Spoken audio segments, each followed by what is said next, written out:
बिस्मिल्लाहिर्रहमानिर्रहीम अस्सलाम वालेकुम। तो आज जो हमारा है वो हम एंडोक्राइन पैथोलॉजी कर रहे हैं स्पेशल पैथो में। देखिए चैप्टर नंबर 15 है और स्पेशल पैथोलॉजी का।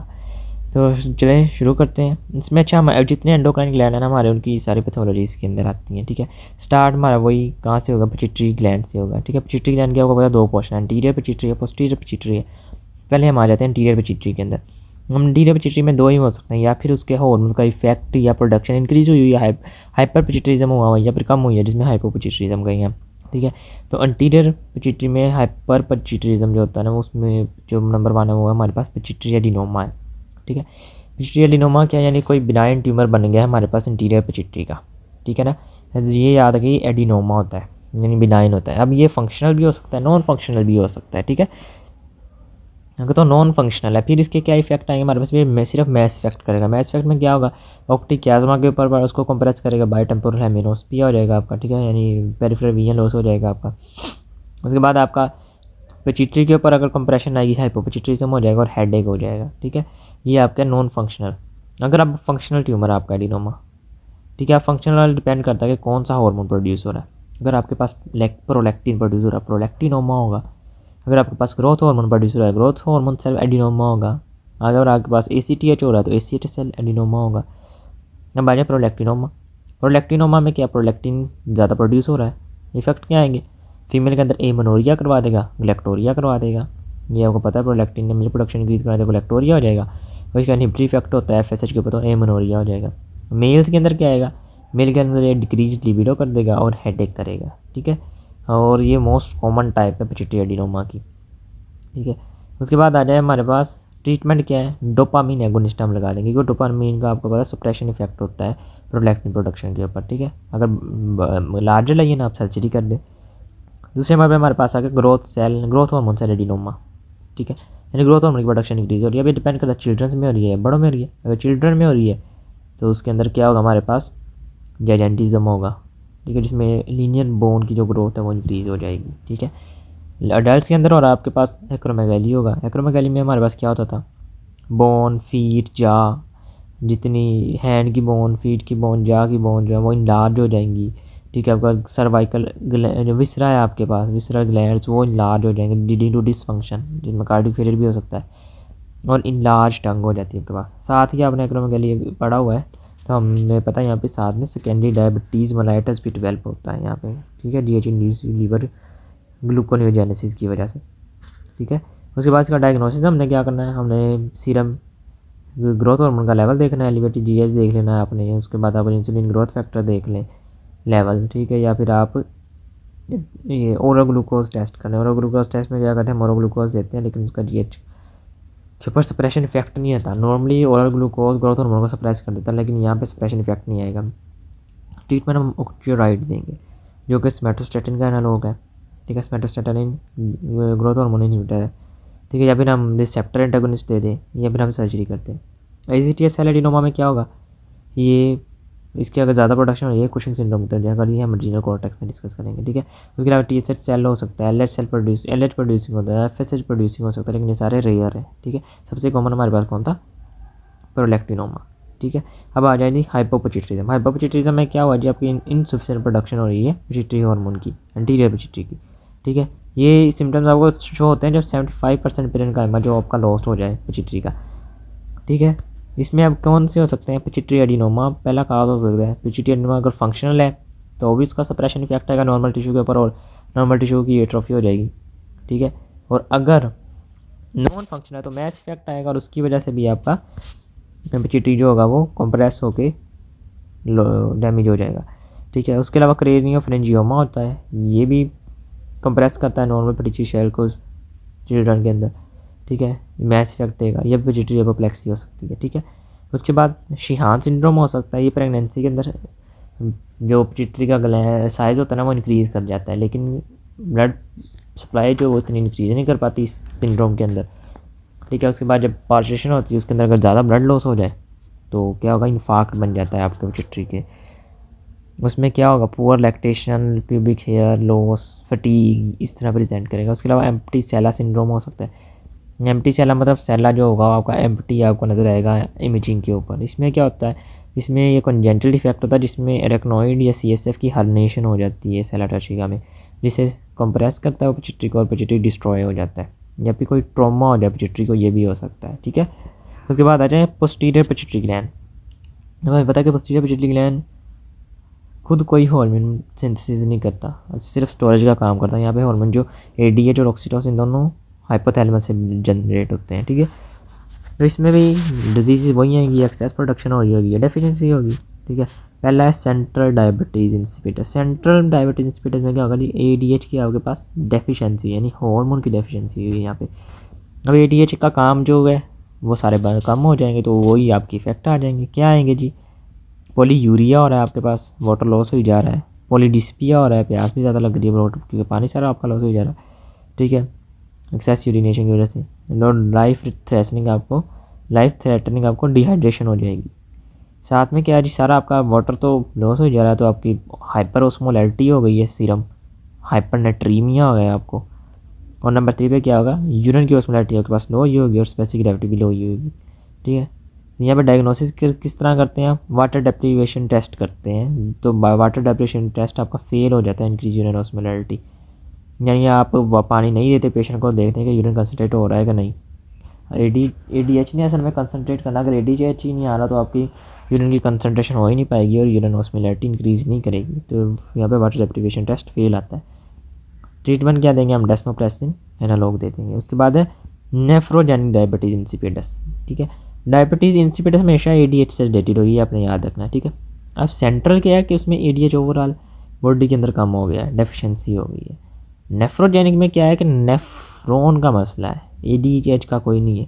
इसमें क्या होगा कि रेनल रिस्पॉन्स ADH से इम्पेयर हो गया, यानी रेनल सेल या जो आपका ग्लोमेरुलर सेल है वो रिस्पॉन्ड नहीं करे ADH हार्मोन को। ठीक है ना, तो इसमें क्या होगा, इनहेरिटेड म्यूटेशन हो सकती है, तो कोई ड्रग लिथियम या डेमैक्लोसाइक्लिन एंटीबायोटिक है, ये हो सकती है। क्लिनिकल फीचर्स सारे सेंट्रल डायबिटीज़ वाले ही आएंगे, लेकिन यहाँ पे आपका डेस्मोप्रेसिन से कोई रिस्पॉन्स नहीं आएगा, क्योंकि डेस्मोप्रेसिन भी तो ADH का ही एनालॉग है और रेनल सेल तो उसने तो रिसेप्टर ही रिस्पॉन्ड नहीं कर रहे ADH या ADH एनालॉग से। ठीक है, तो यहाँ पे डेस्मोप्रेसिन का भी रिस्पॉन्स नहीं आएगा। उसके बाद हमारे पास आता है syndrome of inappropriate ADH secretion. ठीक है, इसमें क्या होगा जी, हमारे पास ADH एक्सेसिव प्रोड्यूस हो रहा है। ठीक है, अभी इसमें कॉजेज़ क्या हो सकते हैं आपके, एक्टोपिक प्रोडक्शन हो सकती है, यानी small cell carcinoma of lung है जो वो अक्सर ADH क्रिएटिंग ट्यूमर होता है। ठीक है, दूसरा क्या हो सकता है आपके पास CNS ट्यूमर है, कोई पल्मोनरी इन्फेक्शन है या ड्रग्स है। ठीक है, अब आ जाए क्लिनिकल फीचर्स क्या है। क्लिनिकल फीचर्स यहाँ पे क्या होंगे, एक्सेस ADH आ रहा है, सारी बात है क्या होगा, पानी ज़्यादा अब्जॉर्ब हो रहा है, सीरम की ओस्मोलैरिटी लो हो जाएगी, हाइपोनेट्रीमिया हो जाएगा। ठीक है, अब जब आपको पता है डिल्यूशन और इलेक्ट्रोलाइट की, उससे क्या होंगे, मेंटल चेंजेस आ रहे हैं, सीजर्स आ रहे हैं आपको, हाइपोनेट्रीमिया की वजह से न्यूरॉन स्वेलिंग और सेरेब्रल एडिमा हो गया है आपके पास। ठीक है, ट्रीटमेंट क्या है, फ्री वाटर एक तो आप रिस्ट्रिक्शन कर दें, दूसरा आप डेमैक्लोसाइक्लिन यहाँ पे दे सकते हैं, क्योंकि हमें पता है डेमैक्लोसाइक्लिन का ADH के ऊपर इफेक्ट है। ठीक है, वो उसका फंक्शन या उसकी डेफिशिएंसी करवा देती है। उसके बाद हमारे पास आ जाता है थायराइड ग्लैंड। ठीक है, अब हमारा पिट्यूटरी खत्म हो गया, थायराइड ग्लैंड पे आ जाए। थायराइड ग्लैंड के दो तो हैं जी डेवलपमेंटल डिफेक्ट, एक होता है कि cystic dilation of thyroglossal duct. ठीक है, अभी तक हमने जो वो पढ़ा है ना उसके अंदर से SCQ कोई नहीं आया, वो आपका जो SCQ आएगा मैं आपको बताता जाऊँगा। ठीक है, और ये सिर्फ MCQs के लिए ही है। ठीक है, और थायराइड ग्लैंड ये बहुत इंपॉर्टेंट ग्लैंड है, इसके अंदर से बहुत सवाल आए हुए हैं। ठीक है, थायराइड ग्लैंड की दो तो मैंने पहले बता दिया आपको डेवलपमेंटल है, एक है थायरोग्लोसल डक्ट सिस्ट, ये आपने एमब्रियो में पढ़ा हुआ है। इसमें क्या होगा जी, थायरोग्लोसल डक्ट हमें पता होती है कि थायराइड ग्लैंड जब डेवलप करता है बेस ऑफ टंग पे डेवलप करता है, उसके बाद थायरोग्लोसल डक्ट के जरिए वो नीचे की तरफ जाता है और डक्ट बाद में आपकी ख़त्म हो जाती है। लेकिन अगर वो आपकी परसिस्ट करेगी वो सिस्टिक डायलेटेशन हो जाएगी उसकी। ठीक है ना, और ये एज आ इंटीरियर नेक मैस, यानी इंटीरियर पे नेक के आपको एक मैस के तौर पे मिलेगी। ठीक है ना, थायरोग्लोसल डक्ट से। दूसरा आपका लिंगुअल थायराइड, नहीं आपका थायराइड टिश्यू अगर टंग ऑफ बेस के ऊपर थोड़ा सा रह गया है, ठीक है, तो उसको हम लिंगुअल थायराइड कहेंगे। यहाँ पे present as a base of tongue mass आएगा आपके पास। ठीक है, उसके बाद आ जाए जी हाइपर थायराइडिज्म, यानी थायराइड की एक्सेस प्रोडक्शन हो रही है। ठीक है, पहले वो जनरल इसने सिम्टम्स दिए हैं, बाद में नीचे डिजीज़ बता देंगे किस किस के अंदर ये हो सकते हैं। तो हाइपोथायराइड के सिम्टम्स क्या हो सकते हैं, एक तो इंक्रीज थी थायराइड हार्मोन है, क्या होगा, बेसल मेटाबॉलिक रेट आपका हाई हो जाएगा। क्यों हाई होगा, क्योंकि ये आपके सोडियम पोटेशियम एटीपीएस की सिंथेसिस इंक्रीज़ करवा देता है। सिंपैथेटिक नर्वस सिस्टम की एक्टिविटी हाई हो जाएगी। क्यों हाई होगी? क्योंकि ये बीटा एंटीजेनिक रिसेप्टर्स की एक्सप्रेशन इंक्रीज़ करवा देता है। क्लिनिकल फीचर्स इन दोनों की वजह से क्या होंगे कि बीएमआर और सिंपैथेटिक एक्टिविटी हाई हो, वेट लॉस हो जाएगा आपका, ठीक है, एपिटाइट इंक्रीज़ हुई होगी, हीट टॉलरेंस आपकी ख़त्म हो जाएगी, ठीक हो गया, हीट इंटॉलरेंस होगी, स्वेटिंग होगी, tachycardia, arrhythmia, tremor, anxiety, insomnia, steering gauge, ठीक है, उसके बाद डायरिया होगा, माल एब्जॉर्प्शन होगी, ओलिगोमेनोरिया हो जाएगा, बोन रिजॉर्प्शन हो जाएगी, डिक्रीज मसल मैस हो जाएगा, हाइपोकोलेस्ट्रोलीमिया हो जाएगा और हाइपरग्लाइसीमिया हो जाएगा, ठीक है ना। सारे थायराइड के इफेक्ट आपने लिख देने हैं यहाँ पे। थायराइड एक्सेस हो रहा है यहाँ पे, ठीक है, तो उसके जितने वो काम कर रहा था वो सारे इंक्रीज़ हो जाएंगे आपके, ठीक है। वेट लॉस क्यों हो रहा है जी? क्योंकि उसने ग्लूकोनियोजेनेसिस करवानी है, ठीक है, और ग्लूकोनियोजेनेसिस उसने कहा से माइनर से करवानी है, तो आपका प्रोटीन कंटेंट जाना शुरू हो जाएगा, ठीक है। हीट इंटॉलरेंस कम हो जाएगी, टैकीकार्डिया, अरिथमिया, ट्रेमर से सारी की सिंपैथेटिक एक्टिविटी आपकी इंक्रीज़ हुई है, ठीक है। अब आ जाए जी ग्रेव्स डिजीज़, ठीक है। अच्छा, आप हाइपरथायरॉयडिज्म में सवाल जो आया हुआ ना वो ये आता है, वो इसकी लैब्स पूछ लेता है कि लैब बताया हाइपरथायरॉयडिज्म के अंदर क्या आएंगे, या TSH या TFTs क्या होते हैं हाइपरथायरॉयडिज्म के अंदर, ठीक है। तो हाइपरथायरॉयडिज्म के अंदर ना पहले क्या होगा कि आपके पास T3 और T4 दोनों का लेवल हाई होगा, ठीक हो गया। और अब ये दो डिपेंड करता है कि हाइपरथायरॉयडिज्म किसकी वजह से है, ठीक है। अगर प्राइमरी काज आपका, ठीक है, यानी आपके एड्रीनल ग्लैंड के अंदर मसला आया हुआ है, उसमें क्या होगा जी आपका थायराइड ग्लैंड के अंदर मसला हुआ तो आपके T4 T3 दोनों हाई होंगे और आपका TSH इनहिबिटरी इफेक्ट की वजह से लो होगा। और अगर आपका TSH कोई मसला कर रहा है, TSH का कोई हो ट्यूमर सक्रीटिंग बन गया है, TSH की ओवर प्रोडक्शन हो रही है, तो फिर आपके पास TSH भी आई होगा, आपके पास T3 भी आई होगा, आपके पास T4 भी आई होगा, ठीक है। ये दो आपके हो सकते हैं TFTs, ठीक है। और प्लस इसके अंदर आप आगे हम पढ़ेंगे आयोडीन से आप थायराइड का स्कैन भी देख सकते हैं, आयोडीन 131 देके, ठीक है। अब आ जाए जी ग्रेव्स डिजीज़। ग्रेव्स डिजीज़ का आपने एक पॉइंट पल्ले बांध देना है कि यहाँ पे जब भी ग्रेव्स डिजीज़ है वो सिनेरियो के अंदर लाजमी जिक्र करेगा ऑटो एंटीबॉडीज़, ठीक है, एंटीबॉडीज़ का जिक्र आएगा इसके अंदर। साथ में आपको सिम्टम सारे वो उसने कौन से देने हैं? हाइपरथायरॉयडिज्म के। उसने कहना हीट इंटॉलरेंस हुई है, वेट लॉस हुआ है, ठीक है ना। उसके बाद इंक्रीज अपटेक, यानी ये आयोडीन 131 का अपटेक इंक्रीज आया है, ठीक है। ये आगे हम पढ़ेंगे कि आयोडीन 131 होता क्या, ठीक है। और साथ में उसने कह देना है कि हाइपरथायरॉयड के सिम्टम्स हैं, ठीक है, या इंक्रीज अपटेक दे दिया उसने, या उसने बता दिया कि ऑटो एंटीबॉडीज़ बन गई हैं, सीधी आपकी ग्रेव्स डिजीज़ है, ठीक है। या फिर मोस्टली वो क्या देता है इसमें, वो बता देता है कि पेशेंट को ग्रेव्स डिजीज़ है और वो कहता है कि इसके लैब्स बता दें आप हमें और आप हमें इसकी मॉर्फोलॉजी बता दें, ठीक है। अब आ जाए जी लैब्स इसके आगे हम करते हैं, पहले आ जाए जी इसकी मॉर्फोलॉजी हम एंड पे करेंगे जब चैप्टर ख़त्म हो जाएगा। मॉर्फोलॉजी जितनी आई है मैं यहाँ पे बता दूंगा, करवाऊँगा मैं वो एंड पे आपको, ठीक है। तो इसमें होता क्या जी, इसमें आपको ऑटो एंटीबॉडीज़ बनती हैं, ठीक है, जो कि TSH लाइक होती हैं, और वो TSH के जहाँ जहाँ पे रिसेप्टर होंगे उन सबको स्टिमुलेट कर देंगी, ठीक है, और TSH के तौर पे एक्ट करेंगी। टाइप 2 हाइपर सेंसिटिविटी रिएक्शन होता है। अब TSH जब हाई हो रहा है तो ये क्या करवा, इसने प्रोडक्शन थायराइड हार्मोन की इंक्रीज़ करवा देनी है, जिससे हाइपरथायरॉयडिज्म हो जाना है, ठीक है। मोस्ट कॉमन काज है हाइपरथायरॉयडिज्म का।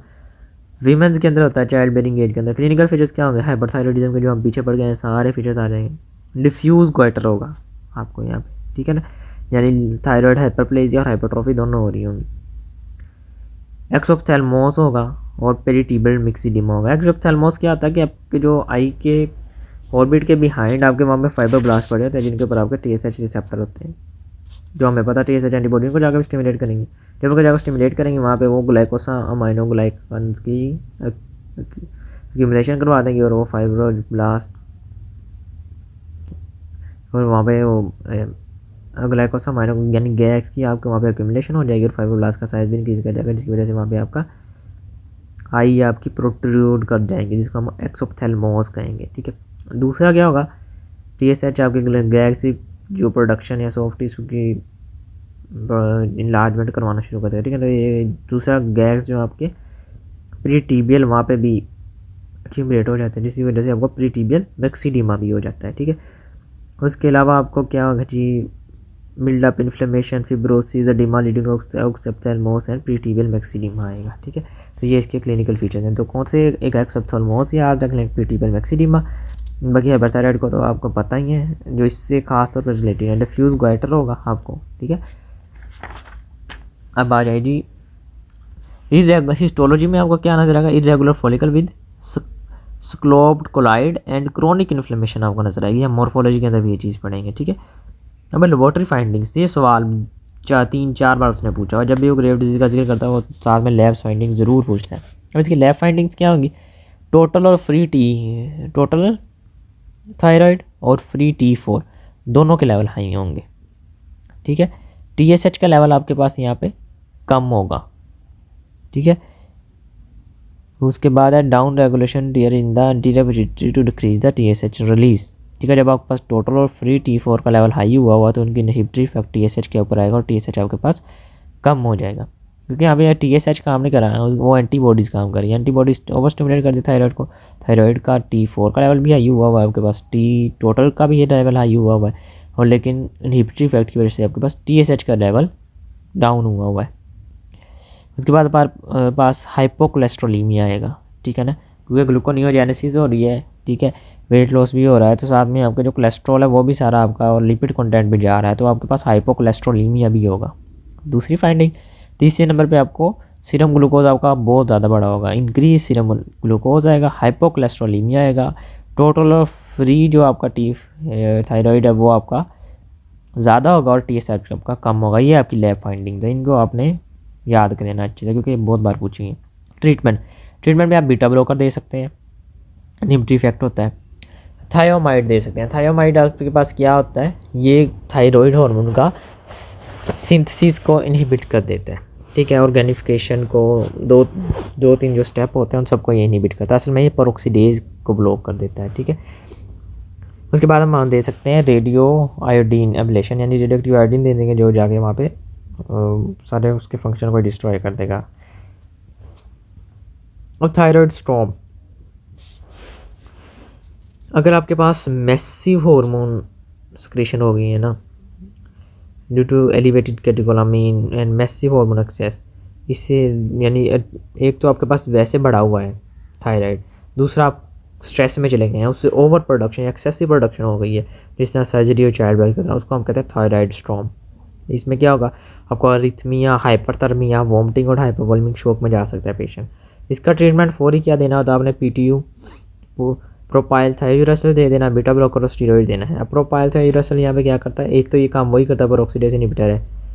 ठीक है, यानी इसने ऑर्गेनिफिकेशन, कपलिंग, सिंथेसिस सब रोक देनी थायराइड की। लेकिन दूसरा इसने क्या करना है कि थायराइड की इसने पेरिफेरल कन्वर्जन भी स्टॉप कर देनी है, यानी T4 को T3 में जो कन्वर्जन हो रही है उसको भी इसने रोक देना है। ठीक है ना, तो ये हमारी हो गई है ग्रेव्स डिजीज़। उसके बाद हमारे पास आ जाता है मल्टीन्यूक्लियर गॉइटर। मल्टीन्यूक्लियर गॉइटर में क्या होता है कि आपका थायराइड ग्लैंड इनलार्ज होगा और उसके मल्टीपल नोड्यूल्स बने होंगे। वजह क्या हो सकती है? रिलेटिव आयोडीन डेफिशिएंसी हो सकती है। ठीक है, और उसके अलावा इसमें rarely region become man, start में ये TSH डिपेंडेंट होता है आपका। ठीक है, लेकिन आहिस्ता आहिस्ता ये TSH इंडिपेंडेंट हो जाता है, लेकिन ये रेयरली होता है, जिसमें फिर क्या होगा? T4 की रिलीज़ और हाइपरथायराइडिज्म जो होता है वो आपका TSH से इंडिपेंडेंट हो जाता है, TSH का कोई इफेक्ट नहीं आ रहा होता। ठीक है, तो इसकी भी एक बार उसने लैब्स पूछी हुई है। असल में ये सिनेरियो आया हुआ है, फिर वापस बिलाल ने ना इसको लिखा हुआ है कि ये एडिनोमा है, लेकिन वो असल में मल्टी नोड्यूल्स भी हैं वहाँ पे। ठीक है, और एक और भी ये कि थायराइड ग्लैंड एनलार्ज भी हुआ है, और तो उससे ये ना मल्टी नोड्यूलर गॉइटर बनता है वहाँ पे, वो दूसरा एडिनोमा नहीं बनता। ठीक है, तो उन्होंने वहाँ पे टॉक्सिक एडिनोमा लिखा हुआ उसका, तो ये मल्टी नोड्यूलर गॉइटर है वहाँ। ठीक है, इसके फिर उसने मॉर्फोलॉजी और लैब्स पूछी हैं। मॉर्फोलॉजी मैं एंड पे इसकी करवा दूंगा, इसकी लैब्स वही होंगी कि असल में मल्टीन्यूक्लियर गॉइटर के अंदर ना डेल्टिव आपके पास आयोडीन डेफिशिएंसी हुई है। ठीक है, तो इसमें आपको T3, T4 या TSH का लेवल या नॉर्मल मिलेगा या कम भी मिल सकता है। ठीक है ना, इनिशियली TSH आपके पास हाई होगा और उसके बाद और T3 जो T4 है वो आपके पास, क्योंकि वैसे तो मल्टीन्यूक्लियर है ना कि प्रोडक्शन इंक्रीज की हाइपरथायराइडिज्म में जा रहा है, लेकिन मल्टीन्यूक्लियर हो क्यों रहा है? आयोडीन डेफिशिएंसी की वजह से, ठीक है। यानी आयोडीन डेफिशिएंसी की वजह से आपके थायराइड की प्रोडक्शन डिक्रीज़ हुई हुई है, लेकिन जो आपका ग्लैंड है वो मुसलसल TSH आने की वजह से, क्योंकि बॉडी को तो थायराइड नहीं मिल रहा या कम मिल रहा है, आयोडीन डेफिशिएंसी हुई है, सिंथेसिस नहीं हो रही, तो उसकी वजह से थायराइड की जो है ना वो ग्लैंड की हाइपरथायराइडिज्म और मल्टी नोड्यूल्स बन गए हैं। अब आ जाए हमारे पास हाइपोथायराइडिज्म, ठीक है। हाइपोथायराइडिज्म यानी आपके थायराइड की प्रोडक्शन कम हुई हुई है। अब अगर ये कॉन्जेंटल हो यानी न्यूनेट्स या इन्फेंट्स के अंदर हो, उसको हम क्रेटिनिज्म कहते हैं, ठीक है। इसमें क्या होगा जी, आपका मेंटल रिटार्डेशन आएगी, शॉर्ट स्टेचर आ जाएगा, स्केलेटल अबनॉर्मलिटीज़ आएंगी, कोर्स फेस फीचर्स आएंगे, इनलार्ज टंग आएगी और अम्बिलिकल हर्निया हो सकता है, ठीक है।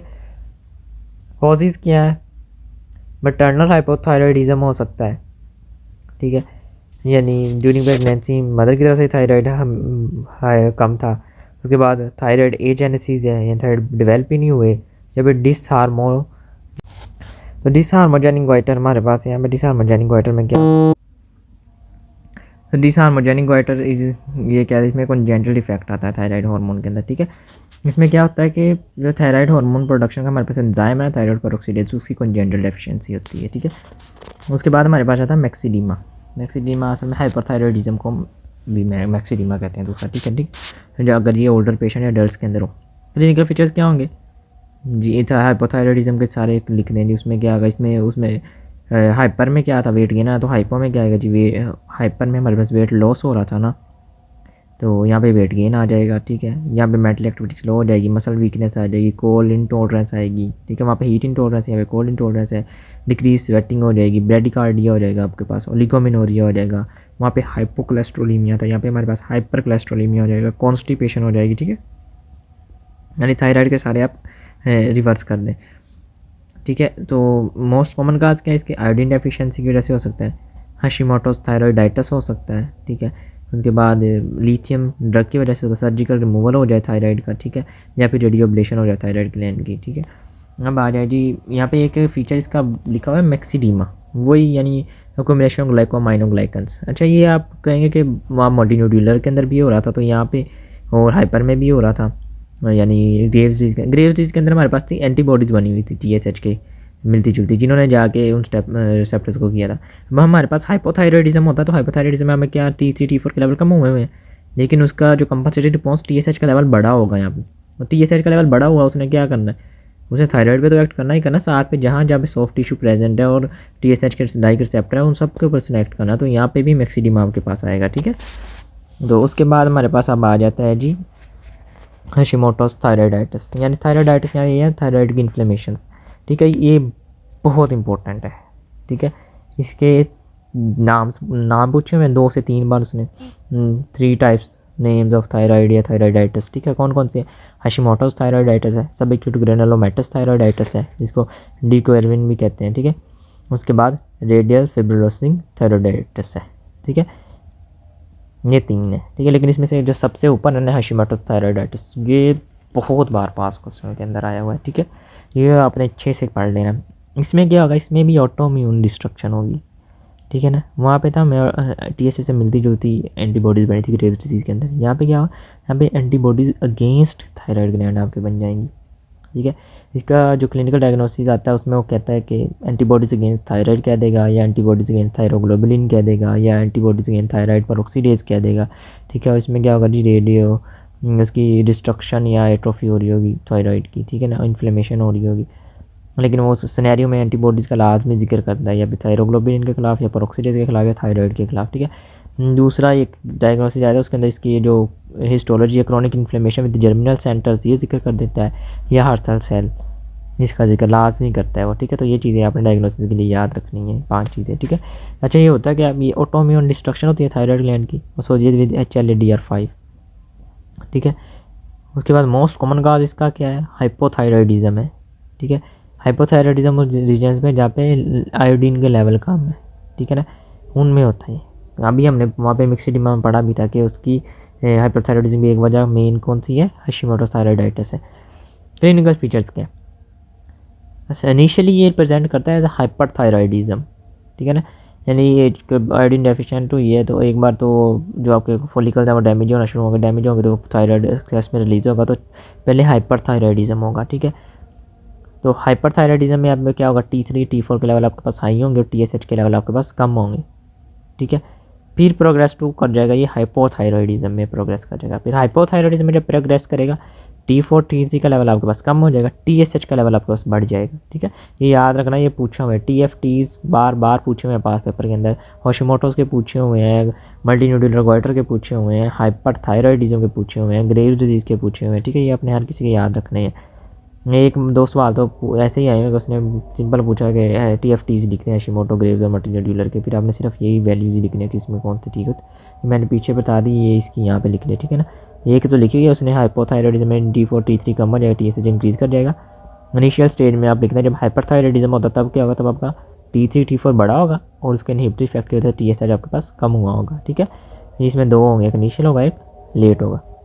अब इसमें क्या होगा, एंटी थायरोग्लोबुलिन या एंटी थायराइड पेरोक्सिडेज एंटीबॉडीज हमारे पास प्रेजेंट होंगी, ठीक है। क्लिनिकल क्रॉनिक इन्फ्लेमेशन आएगी, जर्मिनल सेंटर्स आएंगे हिस्टोलॉजी के अंदर विद, ठीक है। हर्सल सेल्स, ये क्या होगा, इसिनोफिलिक मेटाप्लेजिया ऑफ सेल होता है, ठीक है। इसिनोफिलिक मेटाप्लेजिया हो जाता है सेल का, वो पिंक हुए होते हैं और इनको हर्सल सेल कहते हैं, ठीक है। अच्छा, इसकी सवाल जो इसके साथ पूछा है ना कि इसकी मॉर्फोलॉजी पूछी हुई है, एंड में मैं करवा देता हूँ, ठीक है। उसके अलावा इसकी कॉम्प्लिकेशंस पूछी हैं उसने, ठीक है, कि यानी ये कॉम्प्लिकेशन या फर्दर रिस्क क्या होगा इस डिजीज़ के बाद, ठीक है। वो लिखने के तो इसने लिखा हुआ कि बी सेल लिम्फोमा हो जाएगा, बी सेल लिम्फोमा हो सकता है आपके पास, गोइटर हो सकता है आपके पास, सब एक्यूट ग्रेनुलोमेटस थायरोइडाइटिस तक जा सकता है, सब एक्यूट लिम्फोसिटिक थायरोइडाइटिस तक जा सकता है, ठीक है। और फर्दर जो हाइपरथायरॉयडिज्म की कॉम्प्लिकेशन है वो सारी आप इसके अंदर लिख सकते हैं, ठीक है। ये इसके इंक्रीज रिस्क या कॉम्प्लिकेशन का सवाल भी आया हुआ है, ठीक है। और ये बहुत बार आया हुआ है, ये आपने अच्छे से कर लेना है, ठीक है। और डायग्नोसिस में वो आपको वही देगा, एंटी थायराइड एंटीबॉडीज़ देगा, थायराइड ग्लोबुलिन एंटीबॉडीज़ का जिक्र कर देगा वो, या हार्ट सेल का जिक्र कर देगा, या फिर chronic inflammation with germinal centres का जिक्र करेगा वो, ठीक है। अब आ जाती है हमारे पास सब एक्यूट ग्रेनुलोमेटस थायरोइडाइटिस। ये क्या होती है, इसमें मोस्टली वायरल इन्फेक्शन को फॉलो करती है ये, ठीक है। इसमें जो प्रेजेंटेशन होती है ना वो आपने याद रखनी है MCQ के लिए कि थायराइड की ये वो वाहद डिजीज़ है जिसके अंदर जो आपका थायराइड होगा ना वो टेंडर होगा, टेंडर विद ट्रांसिएंट हाइपरथायरॉयडिज्म होगा, ठीक है। उसके बाद वो प्रोग्रेस कर जाएगा हाइपोथायरॉयडिज्म तक, ठीक है। और ये सेल्फ लिमिटेड होती है। उसके बाद आ जाएगी रेडियल फिब्रोसिंग थायराइडाइटिस, ठीक है। ये भी क्रॉनिक इन्फ्लेमेशन है, एक्सटेंसिव फिब्रोसिस हो जाता है आपके थायराइड ग्लैंड का। प्रेजेंटेशन क्या आती है, हाइपोथायरॉयडिज्म होगा। एक्यूट इन्फ्लेमेशन में आपके पास हाइपरथायरॉयडिज्म हो रहा था, फिर जो जैसे इन्फ्लेमेशन आपकी क्रॉनिक की तरफ जाएगी हाइपोथायरॉयडिज्म की तरफ चला जाएगा, ठीक है। हार्ड एज वुड, यानी गर्दन के अंदर आपका जो थायराइड है वो फील किस तरह होगा, hard as wood, non tender होगा। फिब्रोसिस में भी extensive to involve local structure, यानी फिब्रोसिस इतनी ज़्यादा होगी कि साथ वाले लोकल स्ट्रक्चर्स को भी इन्वॉल्व कर लेगी, ठीक है ना। अच्छा, क्लिनिकली अब ये मिमिक करता है या प्रेजेंटेशन की सेम होती है एज एनाप्लास्टिक कार्सिनोमा, ये हम आगे पढ़ेंगे, ठीक है। इन दोनों में सिर्फ एक डिफरेंस होता है, वो क्या कि जो एनाप्लास्टिक कार्सिनोमा आपके पास होगा वो ओल्ड पेशेंट में होगा, वो भी लोकल स्ट्रक्चर को इन्वेड करेगा लेकिन वो ओल्ड पेशेंट में होगा। और जबकि आपका रेडियल फिब्रोसिंग थायराइडाइटिस होगा ये आपका हमेशा यंग पेशेंट के अंदर आएगी, ठीक है। ये आपने याद रखना है। उसके बाद आ जाए जी थायराइड नियोप्लेजिया। नियोप्लेजिया यानी थायराइड का कोई ट्यूमर बन रहे हैं, कौन कौन से हो सकते हैं, सॉलिड न्यूड्यूल हो सकता है, बेनाइन भी हो सकता है, मैलिग्नेंट भी हो सकता है, ठीक है। अब ये वाला लैब्स के वाले से आपने ये वाला पॉइंट भी याद रख लेना, अगर आपसे वो पूछता ना था इसकी कार्सिनोमा की पूछ लेता है, एडिनोमा की या नोडुलर गोइटर की या ग्रेव्स डिजीज़ की, तो आपने T3 T4 TS का लेवल तो लिखना ही, साथ ये भी लिख देना है आपने कि आपने 131 रेडियो एक्टिव अपटेक स्टडी करवाई है और थायराइड को स्कैन करवाया। उसमें क्या है, अगर तो आपके पास इंक्रीज्ड अपटेक आया है, ठीक है ना, यानी उसने 131 का इंक्रीज अपटेक किया है और यूनिफॉर्म आपको ग्रोथ नज़र आ रही है, ठीक है, हॉट नड्यूल मिला है आपको, इंक्रीज अपटेक मिला है आपको, फिर वो या ग्रेव डिजीज़ हो सकती है या नड्यूलर गोइटर हो सकता है आपका, ठीक है। और दूसरा, अगर आपको डिक्रीज अपटेक मिला है और कोल्ड नड्यूल बना है, फिर वो आपका एडिनोमा हो सकता है या फिर आपका कार्सिनोमा हो सकता है, ठीक है। एडिनोमा और कार्सिनोमा में क्या होगी, एक्टोपिक हार्मोनल प्रोडक्शन होगी, तो जो ग्लैंड होगा आपका वो 131 का इंक्रीज अपटेक नहीं करेगा, ठीक है, क्योंकि वो तो उसकी वैसे ही ऑट्रोफी हुई होगी क्योंकि हार्मोन तो प्रोड्यूस ही एडिनोमा या कार्सिनोमा से हो रहा है। लेकिन जब आपका मल्टीन्यूक्लियर ग्रेव्स डिजीज़ हुई है इसमें क्योंकि आपका ग्लैंड काम कर रहा है तो वहाँ पे अपटेक इंक्रीज होगी, ठीक है। हम इसकी बायोप्सी के दौरान बहुत ध्यान रखना होता है थायराइड की कि ये बहुत फ्रेजाइल और गंदा ग्लैंड है कि अगर आप इसकी बायोप्सी करेंगे बहुत ज़्यादा ब्लीड करेगा, इसलिए इसकी जो बायोप्सी है वो फाइन नीडल एस्पायरेशन ही की जाती है, ठीक है। उसके बाद आप आ जाएँ, पहला जो हमारे पास है बिनाइन ट्यूमर है जिसको हम कहते हैं फॉलिकुलर एडिनोमा, ठीक है। विनाइन प्रोलिफरेशन ऑफ फॉलिकल होते हैं सराउंडेड बाय अ कैप्सूल, ठीक है। नॉन फंक्शनल होता है, लेस कॉमन होता है और सिक्रीट कर भी सकता है थायराइड में सिक्रीट थायराइड, ठीक है। अब आ जाए जी पेपिलरी कार्सिनोमा। ये अब हमारे पास 4 कार्सिनोमास आ गए हैं, ठीक है ना। ये अब आपने याद रखने हैं, ठीक है। इसके सवाल यहाँ से आया हुआ थायराइड का दूसरा सवाल, ठीक है। वो इसके नेम्स पूछ रहा था कि 4 थायराइड जो कैंसर्स हैं उनके नाम बता दें आप, ठीक है। कौन कौन से? पेपिलरी कार्सिनोमा है, फॉलिकुलर कार्सिनोमा है, मेडलरी कार्सिनोमा है, एनाप्लास्टिक कार्सिनोमा है, ठीक है। उसके अलावा इसका सबसे ज़्यादा सवाल हमारे पास आया हुआ है पेपिलरी कार्सिनोमा, क्योंकि जो most common carcinoma of thyroid है वो हमारे पास पेपिलरी कार्सिनोमा 80% केसेस के अंदर यही होता है। इसमें होता क्या है कि चाइल्डहुड के अंदर अगर बच्चा आपका आयनाइजिंग रेडिएशन को एक्सपोज हो गया है ना, तो ये मेजर रिस्क फैक्टर होता है, ठीक है। इसमें होता क्या है कि जो papilla line by cell with clear orphan and eye nuclei and nuclear grooves, ठीक है। Papilla are often associated with psammoma bodies, ये इसके डायग्नोस्टिक फीचर्स हैं, ठीक है ना। नहीं अभी अगर पेपिला जो होंगे ना वो इलाज होंगे और उनका कार्सिनोमा डेवलप होगा पेपिलरी सेल्स का, ठीक है। लेकिन इसमें वो जब डायग्नोसिस में देता है ना आपको SCQ, उसमें वो जिक्र करता है ऑर्फन एंड आई न्यूक्लियाई का जिक्र कर देता है, न्यूक्लियर ग्रूव्स का जिक्र कर देता है वो, ठीक है। सोमामा बॉडीज़ का कर देगा, ठीक है। या फिर ये ओपन सप्लेटो सर्वाइकल लिम्फ नोड, एक SCQ है जिसके अंदर उसने ये कहा था कि यूनिलेटर आपके पास स्वेलिंग है, साथ में नॉन टेंडर सर्वाइकल जो लिम्फ्स है ना वो इनलार्ज हुए हुए हैं, ठीक है। और उसने कोई इफेक्ट नहीं लिया होता, वहाँ पे सिर्फ डायग्नोस्टिक विजन हमारे पास यही था कि ये वो है जो हमारा सर्वाइकल लिम्फ नोड के पास मोस्टली स्प्रेड करता है, ठीक है। तो इसका डायग्नोसिस के हवाले से आपने याद रखना। उसके अलावा इसका सवाल आया हुआ है जी मॉर्फोलॉजी का है वो मैं आपको एंड पे करवाता हूँ। उसके इसके मॉर्फोलॉजिकल वेरिएंट पूछे हुए हैं, ठीक है, वो भी मैं आपको लिखवा दूंगा एंड पे। उसके अलावा इसकी है कि उसने जेनेटिक बेसिस पूछी थी सवाल में, ठीक है ना, कि इसकी जेनेटिक बेसिस क्या है पेपिलरी कार्सिनोमा की। इसकी जेनेटिक बेसिस लिख लें, ठीक है। ये most papillary carcinoma have gain of function mutation in the genes including RET receptor और BRAF लाइज इन MAP के पाथवे, ठीक है। तो इसके अंदर गेन ऑफ म्यूटेशन होती है या RET जीन रिसेप्टर में या BRAF के अंदर होती है, ठीक है। तो ये इसकी जेनेटिक का एक बार क्वेश्चन आया हो तो ये आप जेनेटिक बेसिस की लिख लें। उसके अलावा इसके अंदर से कोई नहीं आया हुआ, बस ये आपने याद रख लेने हैं, ठीक है। वैसे क्योंकि डायग्नोस्टिक इसके फीचर्स याद रखें, ऑर्फन एनी न्यूक्लियाई का, न्यूक्लियर ग्रूव्स का, सर्वाइकल लिम्फ नोड का, ठीक है। इसकी जेनेटिक बेसिस मैंने लिखवा दिया आपको, ठीक है। मॉर्फोलॉजी इसकी हम एंड पे कर लेंगे। उसके बाद हमारे पास आता है फॉलिकुलर कार्सिनोमा, यानी यहाँ पे आपकी मेरिगेन प्रोलिफरेशन होगी फॉलिकल्स की, ठीक है, और surrounded by a fibrous capsule with invasion through the capsule, ठीक है ना। अब पहले हमने फॉलिकुलर एडिनोमा पढ़ा था और ये है फॉलिकुलर कार्सिनोमा। इसमें से यही एक सवाल आया हुआ है। वो कहता है कि एक पेशेंट आपके पास आया था, ठीक है, उसकी पहले डायग्नोस हुआ फॉलिकुलर एडिनोमा, बाद में या पहले कार्सिनोमा हुआ और बाद में किसी ने कहा कि नहीं एडिनोमा है। आपको स्लाइड उसकी री एग्जामिन कर रहे हैं आप अब क्या कैसे आप डिफ्रेंशिएट करेंगे कि वो एडिनोमा या कार्सिनोमा आप क्या देखेंगे। तो एक चीज़ याद रखनी है और एक ही इसका मेजर जो डायग्नोस्टिक फीचर है ना कार्सिनोमा और एडिनोमा डिफ्रेंशिएट फॉलिकुलर का, ये था कि जो एडिनोमा ना विद इन द कैप्सूल रहेगा हमेशा हिस्टोलॉजी के अंदर, लेकिन जो आपका कार्सिनोमा होगा ना वो इन्वेजन थ्रू द कैप्सूल होगा, यानी कैप्सूल्स के बाहर इन्वेड किया होगा, आपको वो नज़र आएगा, ठीक है ना। ये प्रोथोमा वाला दिखाता भी है आपको, ठीक है। इसका जो इसलिए entire capsule must be examine microscopically. अगर आपको कैप्सूल इन्वेजन नज़र आ रहा है तो आपने वो कार्सिनोमा कहना है, अगर नहीं आ रहा आपके पास एडिनोमा होगा, ठीक है। लेकिन एक जो दूसरा आपका फीचर आप लिख सकते हैं वो ये है कि फॉलिकुलर कार्सिनोमा वो कार्सिनोमा है जो हेमाटोजेनस स्प्रेड करता है, यानी ब्लड के ज़रिए स्प्रेड होना पसंद करता है, ठीक है। तो ये प्रोथोमा वाले ने लिखवाए भी थे, लिखने के 4 कार्सिनोमा ऐसे हैं जो लिम्फेटिक्स को छोड़ के ब्लड के थ्रू स्प्रेड होना पसंद करते हैं, बाकी सारे लिम्फेटिक्स के थ्रू कार्सिनोमा स्प्रेड होते हैं। वो कौन से हैं? एक आपके पास रेनल सेल कार्सिनोमा है, एक हेपेटोसेलुलर कार्सिनोमा, एक कोरियो कार्सिनोमा और चौथे नंबर पर आपके पास फॉलिकुलर कार्सिनोमा होता है। तो इसके 2 डायग्नोस्टिक फीचर हैं, एक ये हेमाटोजेनस स्प्रेड है, दूसरा ये इन्वेजन थ्रू कैप्सूल करेगा, ठीक हो गया। उसके बाद इसमें मेटास्टेटिक हेमाटोजेनसली स्प्रेड करेगी और बाकी इसके अंदर वही चीज़ें लिखी हुई हैं, ठीक है। इसके अंदर ये एक ही सवाल आया हुआ है।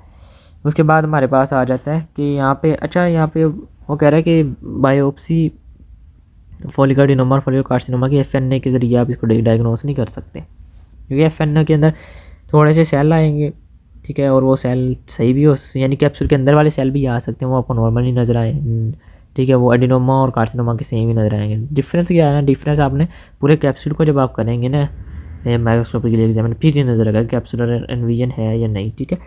उसके बाद मेडलरी कार्सिनोमा आ जाता है। मेडलरी कार्सिनोमा में क्या होगा, मेडल्ला के अंदर हमारे पास सी सेल्स होते थे, ठीक है, जिन्होंने कैल्सिटोनिन बनाया, तो उनकी अगर मैलिग्नेंट प्रोलिफरेशन होगी हमारे पास मेडलरी कार्सिनोमा आ जाएगा। एक्सेस कैल्सिटोनिन बनेगा, जब कैल्सिटोनिन ज़्यादा होगा उससे क्या होगा, सीरम कैल्शियम कम हो जाएगा, रेनल एक्सक्रीशन कैल्शियम की ज़्यादा हो जाएगी, हाई लेवल ऑफ कैल्सिटोनिन मिलेंगे आपको, हाइपोकैल्सीमिया मिलेगा आपको, कैल्शियम ट्यूमर के अंदर भी डिपॉजिट हो जाएगा जिससे अमाइलॉइड हो जाएगा, बायोप्सी में आपको मैलिग्नेंट सेल इन अमाइलॉइड स्ट्रोमा मिलेंगे, ठीक है। अच्छा, अब ये जो मेडलरी कार्सिनोमा है आपका एसोसिएट हो सकता है MEN के साथ। MEN आपका होता है मल्टीपल एंडोक्राइन नियोप्लेजिया, ठीक है ना, यानी मल्टीपल जो एंडोक्राइन ग्लैंड है उनमें नियोप्लेजिया हो जाता है एक टाइम पे, ठीक है। अब इसके कई टाइप है, MEN2A, MEN2B है, ये लिख लें, ये लिखा भी हो नीचे कि जब MEN2A जो होता है ना, इसके अंदर आपके पास मेडलरी कार्सिनोमा, फियोक्रोमोसाइटोमा और पैराथायराइड एडिनोमा, ये तीन इकट्ठे होते हैं, ठीक है, मेडलरी, फियोसाइटोक्रोमा और पैराथायराइड एडिनोमा।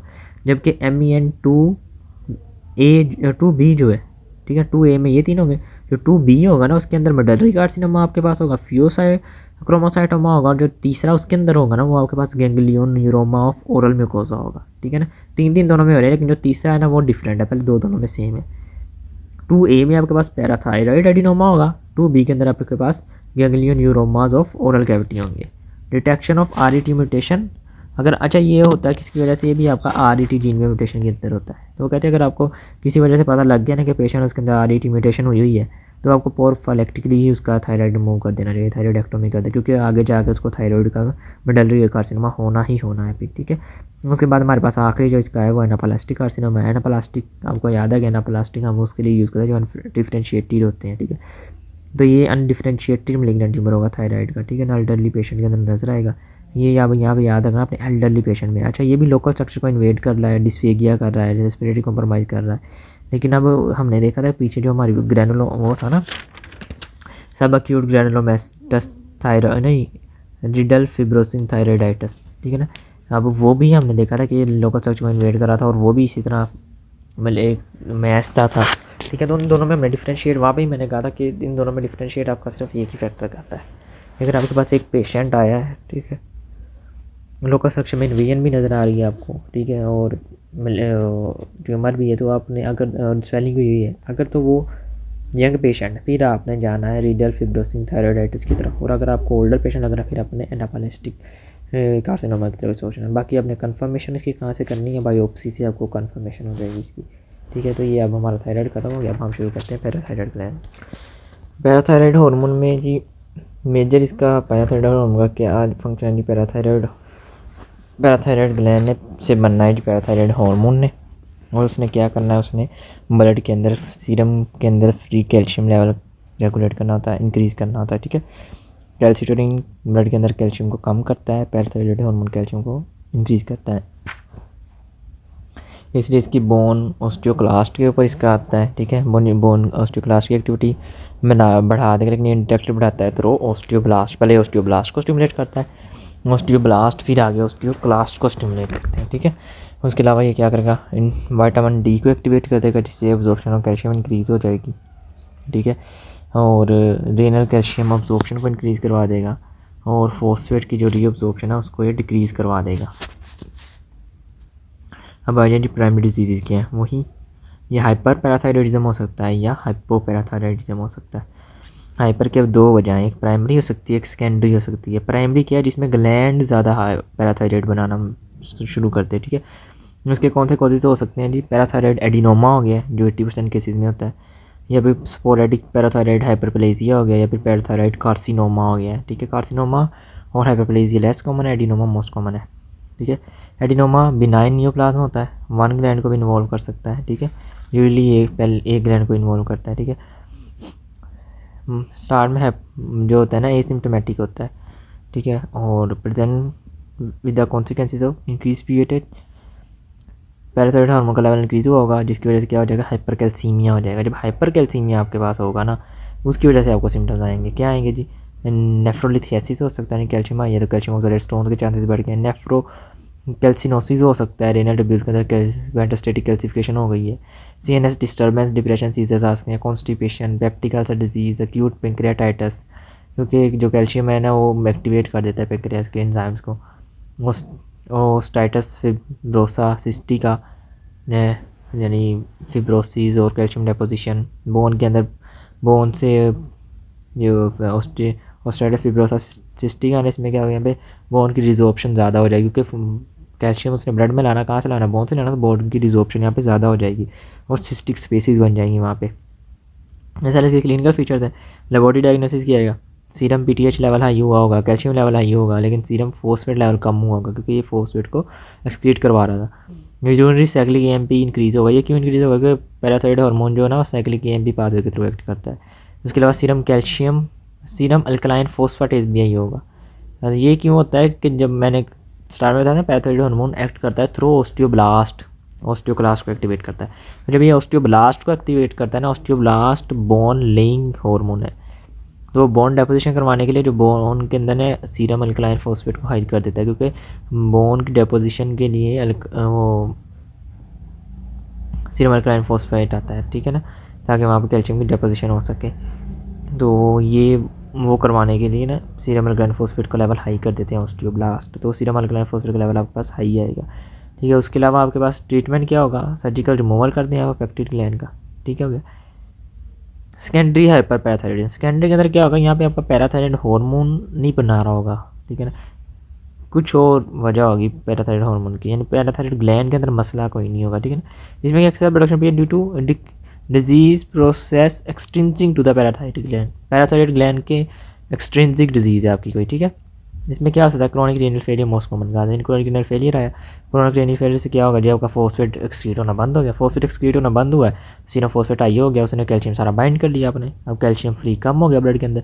जब फ्री कैल्शियम कम हुआ है तो उसने सीधा आपके चारों के चारों पैराथायराइड ग्लैंड को स्टिमुलेट किया, जिससे पैराथायराइड की प्रोडक्शन बहुत ज़्यादा हाई हो गई है, ठीक है। अब पीटीएच हाई हुआ, उसने बोन डिजॉर्प्शन स्टार्ट करवा दी है, ठीक है। लैब फाइंडिंग्स क्या आएगी? पीटीएच हाई आएगा आपके पास, सीरम कैल्शियम लो आएगा, क्योंकि कैल्शियम तो सारा और फॉस्फेट के साथ बाइंड कर दिया आपने, सिर्फ फॉस्फेट यहाँ पे आपका हाई आएगा, ठीक है ना। और आपके पास अल्कलाइन फॉस्फेटेज भी है। अब इनमें डिफरेंस क्या है? वहाँ पे आपका सीरम फॉस्फेट कम था, लेकिन यहाँ भी आपका सीरम फॉस्फेट जो होगा ना वो हाई होगा, और वहाँ पे आपका सीरम कैल्शियम हाई था, ठीक है। प्राइमरी हाइपर पैराथायराइडिज्म, यहाँ पे आपका सीरम कैल्शियम लो होगा, ठीक है। इसका आपने क्या करना है जी? ट्रीटमेंट, ठीक है, यहाँ पे आप मेन जो कॉज है उसको ठीक करेंगे, ठीक है। उसके बाद हमारे पास जाता है हाइपोपैराथायराइडिज्म। क्या है जी? पैराथायराइड हार्मोन कम हुआ है, क्या वजह हो सकती है? ऑटोम्यून डैमेज हो सकता है पैराथायराइड, सर्जिकल एक्सीजन हो सकती है, या डाइजॉर्ट सिंड्रोम हो सकता है। डाइजॉर्ट सिंड्रोम क्या होता है? इसमें जो थर्ड और फोर्थ आपका फ्रेंजियल पाउच होता है ना वो डेवलपमेंट नहीं हो पाती उनकी, जब वो नहीं होते तो जो आपका पैराथायराइड है ना वो थर्ड और फोर्थ पाउच से ही डाइव होता है, तो उसकी वजह से पैराथायराइड भी नहीं बनेंगे आपके। प्रेजेंट क्या आएगा जी? लो सीरम कैल्शियम है, जिसकी वजह से नंबनेस एंड टिंगली आ जाएगी, मसल स्पैज़म आएंगे, टेटनिंग होगी, ठीक है। उसके अलावा आपके पास टोसो साइन आएगा, ठीक है, जोस्टेक साइन आएगा, ये फेशियल नर्व से होता है, वो ब्लड प्रेशर की कफ लगाते हैं उसकी वजह से हो जाता है, ठीक है। लैब रिवील्स क्या कहेंगे जी? पैराथायराइड हार्मोन का लेवल कम है, सीरम कैल्शियम का कम है। अच्छा, अब एक होता है सूडो पैराथायराइडिज्म। सूडो क्या है कि लगता है ऐसे एक पैराथायराइडिज्म है लेकिन होगा नहीं। ये क्यों होता है? ये एंड ऑर्गन रेजिस्टेंस और पीटीएच हो सकती है। इसमें क्या पैराथायराइड हार्मोन आपका ठीक है, पैराथायराइड ग्लैंड भी ठीक है आपका, लेकिन क्या हुआ है जी? आपका रेजिस्टेंस डिवेल्प हो गई है, ठीक है ना, कि आपका पैराथायराइड रिसेप्टरों में मसला आ गया, कोई और आ गया कि पैराथायराइड हार्मोन को रिस्पॉन्ड ही नहीं करी बॉडी। इसमें क्या हो सकता है? ऑटोसोमल डोमिनेंट फॉर्म एसोसिएट होती है, शॉर्ट स्टेचर होता है, और फोर्थ और फिफ्थ डिजिट आपके शॉर्ट होते हैं, ठीक है।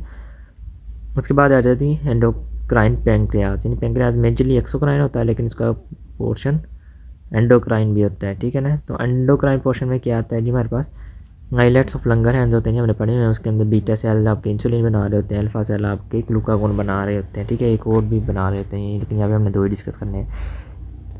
पहले नंबर पे आ जाता है आपके पास टाइप 1 डायबिटीज़ मेलाइटस। टाइप 1 आपने पढ़ा भी हुआ, इंसुलिन डेफिशिएंसी की वजह से होती है। क्यों होती है? ऑटोम्यून डिस्ट्रक्शन होती है आपके बीटा सेल्स की, और ये टी लिम्फोसाइट की वजह से, इसलिए टाइप 4 हाइपरसेंसिटिविटी रिएक्शन है ये, ठीक है। अब इसमें क्या होगा? इन्फ्लेमेशन ऑफ आइलेट्स होगी, एंटीबॉडीज अगेंस्ट इंसुलिन। ये होता है कि काफ़ी साल पहले प्रेजेंट है, लेकिन डिजीज़ काफ़ी साल बाद डेवलप हुई है। चाइल्डहुड के अंदर भी मैनिफेस्ट करती है, लेकिन मोस्टली यंग इंडिविजुअल और अर्ली यानी लेट चाइल्डहुड और यंग इंडिविजुअल्स के अंदर होती है। इसको यंग ऑनसेट ऑफ डायबिटीज़ भी कहते हैं, ठीक है। उसके बाद इसमें क्या होगा? सीरम हाई ग्लूकोज होगा आपके पास, ठीक है, वेट लॉस ज़्यादा होगा, क्योंकि ग्लूकोज सेल यूटिलाइज नहीं कर पा रहा इंसुलिन ना होने की वजह से, ठीक है। इंसुलिन GLUT4 के अंदर एक्ट करेगा तो सेल के अंदर ग्लूकोज जा रहा है। अब सेल के अंदर ग्लूकोज नहीं जा रहा, बॉडी को तो ऐसे ही लग रहा है ग्लूकोज नहीं है, तो बॉडी ने ग्लूकोज का लेवल हाई रखने के लिए ग्लूकोनियोजेनेसिस करवा दें। ग्लूकोनियोजेनेसिस होगी आपकी, ग्लाइकोजन ब्रेक डाउन होगी, आपको लिपोलाइसिस स्टार्ट हो गया, मसल मैस लॉस हो गया, आपका वेट लॉस हो ही जा रहा है, लेकिन साथ में पॉलीफेगिया है, भूख भी बहुत ज़्यादा लगी है। वेट लॉस, लो मसल मैस, पॉलीफेगिया, ठीक है। उसके बाद साथ में क्या होगा जी, अब ग्लूकोज हाई है तो वो रेनल थ्रेशोल्ड को इंक्रीज़ कर जाएगा, वो यूरिन के अंदर आना शुरू हो जाएगा, वो ग्लूकोसूरिया हो जाएगा। जब ग्लूकोज ग्लाइकोसूरिया होगा तो ग्लूकोज जो वो स्मॉलर एक्टिव है, ठीक है, तो वो साथ में पानी को भी लेके आएगा, ऑटोमेटिकली एक्टिव है, तो साथ में पॉलीयूरिया भी स्टार्ट हो जाएगा। अब पॉलीयूरिया आ रहा है तो पॉलीडिस्पिया स्टार्ट हो जाएगा, क्योंकि प्यास भी लगेगी। ट्रीटमेंट क्या है जी, अपने लाइफ लॉन्ग इंसुलिन लगानी है इसकी, ठीक है। अब इसका सवाल जो आता है ना वो यहाँ से आता है, वो पूछता है कि रिस्क फॉर डायबिटिक कीटोएसिडोसिस जो है ना, यानी वो पूछता है पैथोजेनेसिस ऑफ कीटोएसिडोसिस दे दें, ठीक है, या फिर वो कीटोएसिडोसिस का आपको वो दे देता है, सिनेरियो दे देता है, ठीक है ना। अच्छा, यहाँ पे एक बात आपने याद रखनी है कि कीटोएसिडोसिस हमेशा टाइप 1 डायबिटीज़ के अंदर होता है। तो टाइप 1 डायबिटीज़ में भी तब होगा जब उससे कोई इन्फेक्शन या स्ट्रेस की कंडीशन आएगी, ठीक है ना। ये देखिए, often arises with stress, mostly stress से रिलेटेड ही होता है, ठीक है। असल में क्या, वो पहले बंदा ग्लूकोज नहीं है उसके पास, वो चल रहा है कीटो लिपोलाइसिस के ऊपर बंदा चल रहा है, ठीक है। अब लिपोलाइसिस के ऊपर तो चल रहा है, अगर उसे थोड़ा सा भी स्ट्रेस आया ना, फॉर ग्लूकागोन एपिनेफ्रिन ग्लूकागोन करना, ग्लूकागोन ने क्या करना जी, लिपोलाइसिस और इंक्रीज़ करवा देनी है। वो पहले कीटोन पे था, वो और ज़्यादा कीटोन बॉडी जब इंक्रीज़ होंगी उससे क्या होगा, 9 गैप उसका ज़्यादा बढ़ेगा, ठीक है, और मेटाबॉलिक एसिडोसिस, और वो कीटोएसिडोसिस में चला जाएगा पेशेंट, ठीक है। इसमें प्रेजेंट विद क्लिनिकल फीचर्स क्या होंगे, जैसे कि मैं वो दे देता है, कॉस्मो रेस्पिरेशन भी दिया हुआ उसने, सीवियर डिहाइड्रेशन या फ्रूटी स्मेल, ठीक है ना। ये कॉस्मो रेस्पिरेशन आया हुआ था एक ऐसी के अंदर, ठीक है ना। तो ये वो आपको देगा, वो कहेगा कि एक डायबिटिक पेशेंट है, ठीक है, प्रेजेंट किया है, और उसको कॉस्मो रेस्पिरेशन है, डिहाइड्रेशन है, ठीक है, तो बताएं क्या है, तो वो कीटोएसिडोसिस में होगा, ठीक है। वॉमिटिंग हो जी, मेंटल स्टेटस चेंज है, फ्रूटी ब्रीथ है, ठीक है। ट्रीटमेंट क्या करना आपने जी, ट्रीटमेंट 3 करने हैं हमने यहाँ पे। एक तो हमने इंसुलिन लगाना है उसको, ठीक है। नंबर 2 पे हमने फ्लूइड्स देने हैं उसको, क्योंकि वो पॉलीडिस्पिया पॉलीयूरिया में चला है, यानी सारा उसका पानी डिहाइड्रेशन हुई है उसको सवेर, ठीक है। जब इंसुलिन और डिहाइड्रेशन आप लगाएंगे, ठीक है, तो साथ में अपने रिप्लेसमेंट ऑफ इलेक्ट्रोलाइट्स भी करनी है यहाँ पे, ठीक है। इलेक्ट्रोलाइट्स में ये पीछे बताना भूल के, जब आपको हो रहा होता है ना कि मैकेनिज्म क्या हुआ जी, आपका जैसे ही आपका लिपोलाइसिस स्टार्ट हुआ ग्लूकागोन आने की वजह से, लिपोलाइसिस हुआ, उससे फ्री फैटी एसिड्स आ गया, फ्री फैटी एसिड लिवर में जाके कीटोन बॉडीज़ में कन्वर्ट हुए, ठीक है ना। ये पैथोजेनेसिस पूछ रहे थे, ये सारी आपने याद करनी है कि वहाँ पे गए, फ्री फैटी एसिड बने, फ्री फैटी एसिड को लिवर ने कन्वर्ट किया कीटोन बॉडीज़ के अंदर, कीटोन बॉडीज़ में हाइड्रोक्सीब्यूटायरिक एसिड और एसिटोएसिटिक एसिड आ गए हैं। रिजल्ट क्या है जी, आपको हाइपरग्लाइसीमिया आ गया, एनाइन गैप मेटाबॉलिक एसिडोसिस हो गया, हाइपरकलीमिया हो गया। अब ये हाइपरकलीमिया कैसे होता है, ये 3 वजूहात है, ठीक है। एक है कि इंसुलिन जो होता है ना, वो पोटाशियम को भी सेल के अंदर लेके जा रहा होता है इंसुलिन के साथ और ग्लूकोज के साथ। अगर इंसुलिन नहीं है, पोटाशियम बाई देना शुरू हो जाएगा सेल के, ठीक है। दूसरे नंबर पर क्या होगा, जब एसिडोसिस होगा तो बफरिंग मैकेनिज्म आएगा। बफरिंग क्या होगी, वो हाइड्रोजन को इनसाइड कर लेगी, पोटाशियम को आउटसाइड फेंक देगी, ठीक है। मैकेनिज्म एसिडोसिस को कंपनसेट करने के लिए, उससे भी पोटाशियम आउटसाइड बाहर आ गया, उससे क्या होगा जी, हाइपरकलीमिया हो गया। अब वैसे तो हाइपरकलीमिया होगा, लेकिन हम उधर देखें कि यूरिन के अंदर कुछ फिल्टर नहीं हो पा रहा और यूरिन भी एक्सेस हो रहा है, ठीक है। तो क्या हो रहा है, ओवरऑल बॉडी के अंदर आपके पोटाशियम का कंसंट्रेशन कम हो गया, क्योंकि सारा आपका यूरिन के अंदर लॉस्ट हो रहा है, लेकिन वैसे आपको ब्लड के अंदर क्या मिलेगा, हाइपरकलीमिया मिलेगा आपको, ठीक है। तो जैसे ही आप इंसुलिन और फ्लूइड लगाएंगे ना, फौरी आपका पोटाशियम सेल के अंदर चला जाएगा सारा, तो पोटाशियम की अचानक डेफिशिएंसी डेवलप होगी, तो अपने फौरी साथ में इंसुलिन और फ्लूइड्स के साथ आपने पोटाशियम भी देना है ताकि इलेक्ट्रोलाइट रिप्लेसमेंट हो। नंबर 2 पे हमारे पास आ जाती है, तो इसमें से अब उसने पैथोजेनेसिस पूछी है, डायबिटिक कीटोसिडोसिस की क्लिनिकल भी आया है, डायग्नोसिस भी आया हुआ है, ठीक है। उसके अलावा यहाँ पे ऐसे क्यों आ जाता है कि वो एक दफ़ा उसने पूछा कि कीटोन बॉडीज़ की इंपॉर्टेंस क्या है, तो ये लिख लें, source of energy for brain in starvation, in starvation के अंदर ब्रेन के लिए एनर्जी का सोर्स है। दूसरा टूल फॉर डायग्नोसिस है, ठीक है ना। ये आपने याद रखना है कि डायबिटिक कीटोसिडोसिस को आपने डिफ्रेंशिएट करना होता है नॉन कीटोमिक कोमा के साथ, नीचे हम पढ़ेंगे नॉन कीटोटिक कोमा होता है, ठीक है। तो वो मैं आपको बताऊंगा कि आपको डायबिटिक कीटोसिडोसिस के अंदर हमेशा कीटोन बॉडीज़ यूरिन के अंदर मिलेंगी, ठीक है। कीटोन बॉडीज़ लाजमी आपने देखने, कीटोन बॉडीज़ आपको बताएंगे कीटोसिडोसिस है या नहीं, ठीक है। तो उसके बाद हमारे पास आ जाता है टाइप 2 डायबिटीज़ मिलाइटस, ठीक है। टाइप 2 डायबिटीज़ मेलाइटिस आपको पता है इसमें रेजिस्टेंस हो जाती है, तो एंड ऑर्गन इंसुलिन रेजिस्टेंस आती है यहाँ पे हमारे पास, ठीक है। मोस्ट कॉमन टाइप डायबिटीज़ की ये रिस्क फैक्टर क्या है, मिडिल एज डायबिटी ओबीज अडल्ट्स हैं। ओबेसिटी जो है ना वो डायरेक्ट डिक्रीज़ करती है नंबर ऑफ इंसुलिन रिसेप्टर्स को। स्ट्रॉन्ग जेनेटिक प्रेडिस्पोजिशन भी होती है, ठीक है।